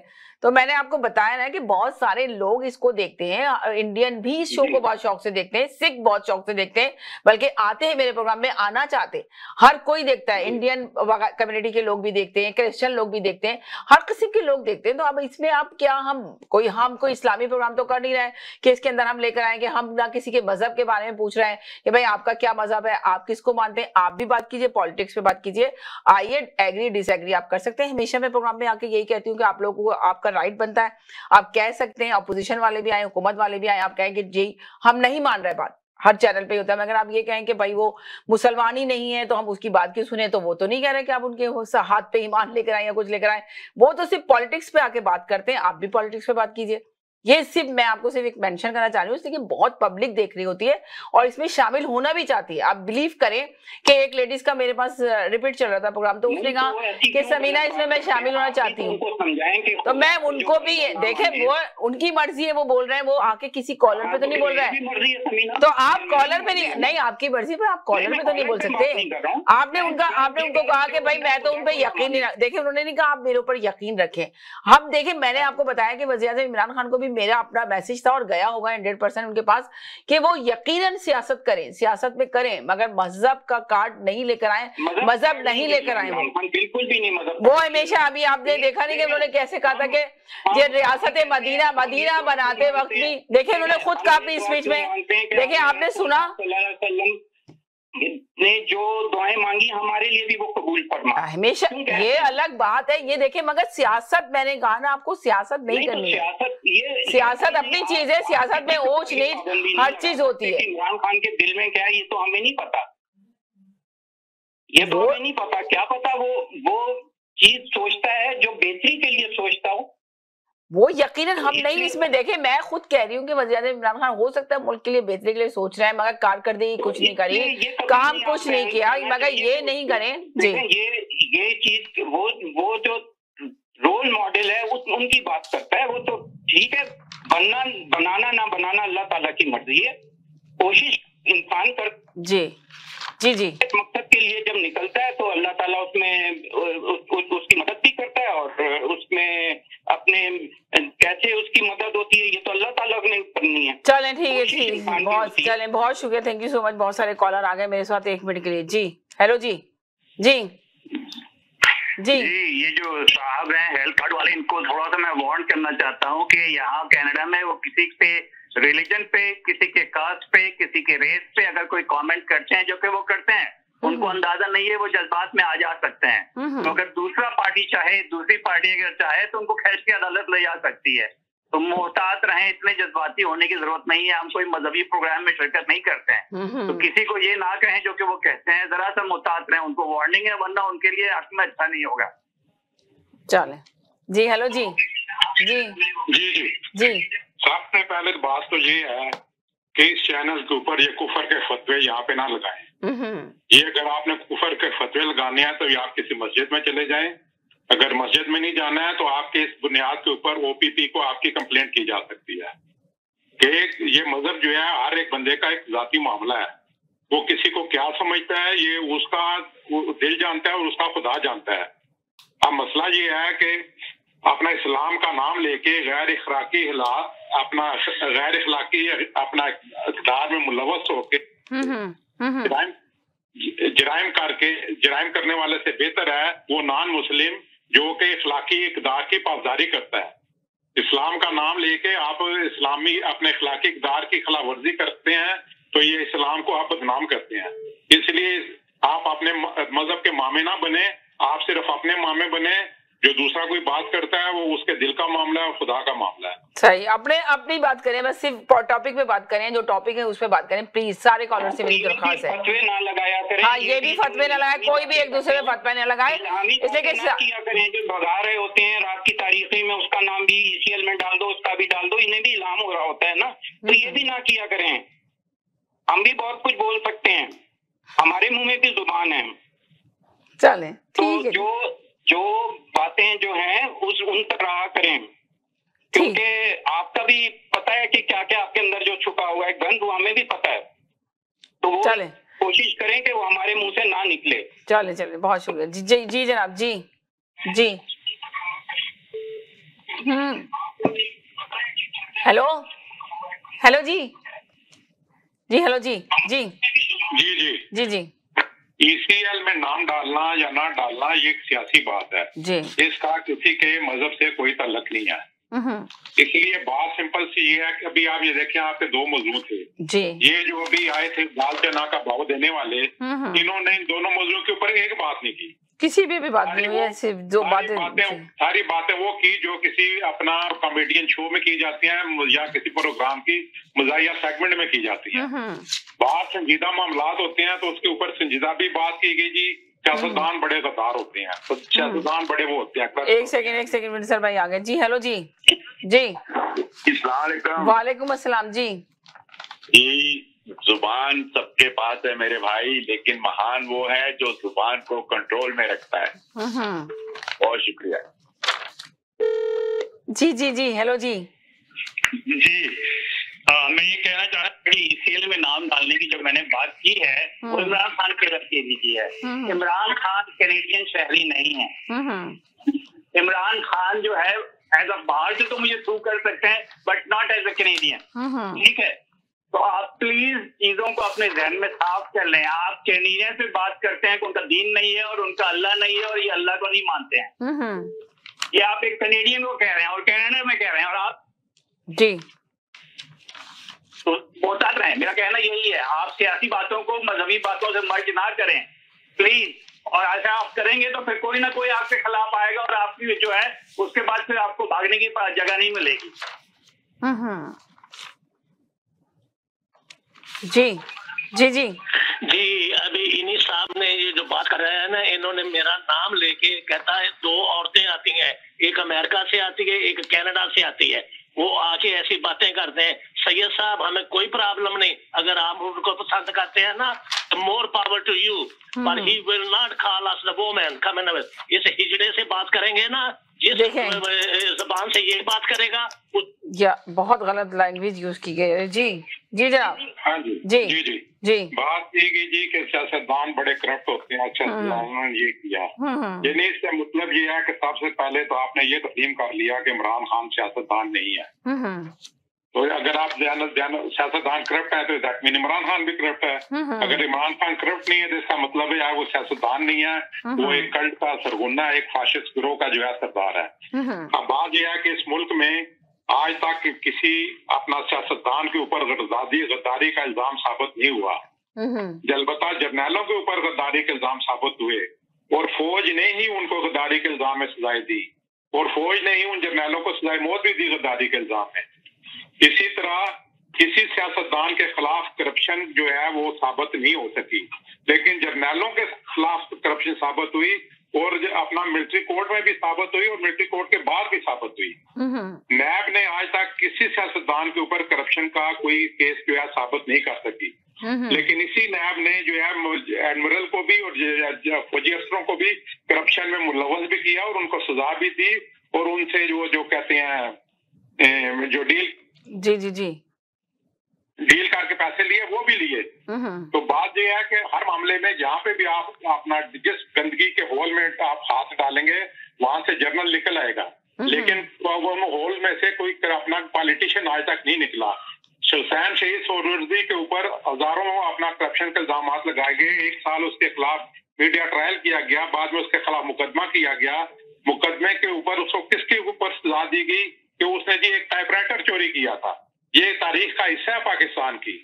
तो सियासतदानों के ऊपर तो आप ऐसे इल्जाम लगाते हैं, लेकिन जिन्होंने अपने इस मुल्क में सही करप्शन की हुई है उनके ऊपर तो बड़े बड़े इल्जाम जो हैं वो साबित भी हो चुके हैं और मिलिट्री कोर्ट में भी साबित हुए हैं और सिविल कोर्ट में भी साबित हुए हैं। Thanks very much. चले जी जनाब। जी जी। ये समीना ये जो टॉपिक है ये जुमे को भी इस पे डिस्कस हो चुका है। एक साहब एब्सेंट थे जो उससे एक दिन पहले रेड कारपेट बिछा रहे थे नवाज शरीफ के आने के इस्तकबाल के लिए, और सारा वक्त तो फौज के ऊपर उन्होंने आज बात की है। तो वो पहले अपना तो गिरबान देखें, अपने गिरबान में झांके। मैं बातें किस पे करता रहा हूँ, टॉपिक पे तो 2-4 ही मिनट बात हुई है। हम तो पूरा जुमे के दिन इस पूरे टॉपिक को अच्छी तरह इसको पूरा इसके ऊपर बात हो चुकी इस टॉपिक के ऊपर। आपको भी याद होगा यही टॉपिक था जी सेनेट का, कि वहां से बिल पास कैसे हो गया। तो ये पुराना टॉपिक हो गया। चले, कहीं नहीं जाइएगा, मेरे साथ रहिएगा। एक छोटे से ब्रेक की तरफ जा रही हूँ, 2 मिनट के लिए ब्रेक के लिए रही हूँ, फिर इसके बाद प्रोग्राम को खत्म करूंगी। कहीं नहीं जाइएगा, साथ जाइएगा, छोटे से ब्रेक की तरफ जा रही हूँ। जी नाज़रीन, हम कहते हैं एक छोटे से ब्रेक की तरह, ब्रेक के बाद वापस आए। अब हमारे पास टाइम बिल्कुल भी नहीं है, सिर्फ 3 मिनट है मेरे पास प्रोग्राम को खत्म करने में। मैं उस प्रोग्राम को मैं खत्म करूंगी, एक कॉलर की बात लूंगी और एक और कॉलर आए थे उनकी बात लेके तो मैं प्रोग्राम को खत्म करूंगी। कल इंशाल्लाह मुलाकात करेंगे आप लोगों से। जी बोले। जी ये जस्टिन ट्रूडो ने भी इस्लामोफोबिया पर बयान दिया है और उसको इमरान खान ने बहुत अप्रिशिएट किया। ये इमरान खान के जो मुसलसल इस्लामोफोबिया पर बात करते रहे हैं उसकी तायीद है। और देखें, ये दूसरा लीडर है कि जिसने इस्लामोफोबिया पे बात की। इससे पहले रशिया के पुतिन ने भी बात की। तो ये देखें, एक जो लीडर होता है उसका जो बयान होता है वो बड़ा अहमियत का हामिल होता है। आज देखें, 2 लीडर, मतलब ताकतवर मुल्कों के 2 लीडर, उन्होंने भी इस्लामोफोबिया की तारीफ की इमरान खान के। तो ये एक अच्छी बात है, इसको अप्रिशिएट करना चाहिए। ट्रूडो की ने भी जो इस्लाम के ऊपर बात की। चलिए, बहुत शुक्रिया, थैंक यू। ये 40 सेकंड का मैसेज है, बस प्रोग्राम का टाइम खत्म हो गया। जी जी जी दूसरे मुल्कों के इस्लामोफोबिया के ऊपर तो आके बहुत नजर है, लेकिन अपने मुल्क में जो है वो दूसरे अपना मज़ाहिब के बारे में, उस फोबिया के बारे में क्या हाल है। अभी फतेह जंग में एक कादियानी कम्युनिटी ने कुछ जमीन खरीदी है, उसके खिलाफ जो है वहाँ पे जो तूफान बदतमीजी बरपा है, तो वहाँ पे इस्लाम कहाँ गया। इस्लाम चले, तो कहता है चले, बस टाइम खत्म हो गया, बिल्कुल खत्म हो गया। जी हेलो जी 30 सेकंड का मैसेज है। जी इस्लामोफोबिया पे भी हुई है। सवाल ये है कि इस्लामोफोबिया क्यों बढ़ता है, क्यों है Islamophobia? Islamophobia because of the support of the terrorist organisation जो कि आपके मुल्क में होती है, उस वजह से इस्लाम जहां पे भी ये होते हैं रिलेट करते हैं कि ये सारा का सारा काम जो है टेररिज्म का जो हो रहा है मुसलमान कर रहे हैं। ठीक है, जब आपका मुल्क TTP से मुआहदे करेगा, जब आपका मुल्क जो है तालिबान के हक में बयान देगा। जी चले, इंशाल्लाह कल इस तफसील से बात करेंगे। टाइम खत्म हो गया इंशाल्लाह। जी तो फिर लिप सर्विस के तौर पे अगर आप इस्लामोफोबिया की बात करेंगे, दुनिया ने आपकी बात नहीं माननी। जी चले, ठीक है, बहुत शुक्रिया जी। तमाम कॉलर का शुक्रिया अदा करते हैं जो आज प्रोग्राम में शामिल हुए। बस जाते जाते यही कहेंगे, खुश रहें, मुस्कुराते रहें, जिंदगी बहुत खूबसूरत है, अपना ख्याल रखिएगा, दुआ में याद रखिएगा। इंशाल्लाह जिंदगी रही, कल फिर नए टॉपिक के साथ हाजिर होंगे। जब तक के लिए इजाजत चाहते हैं, अल्लाह हाफिज।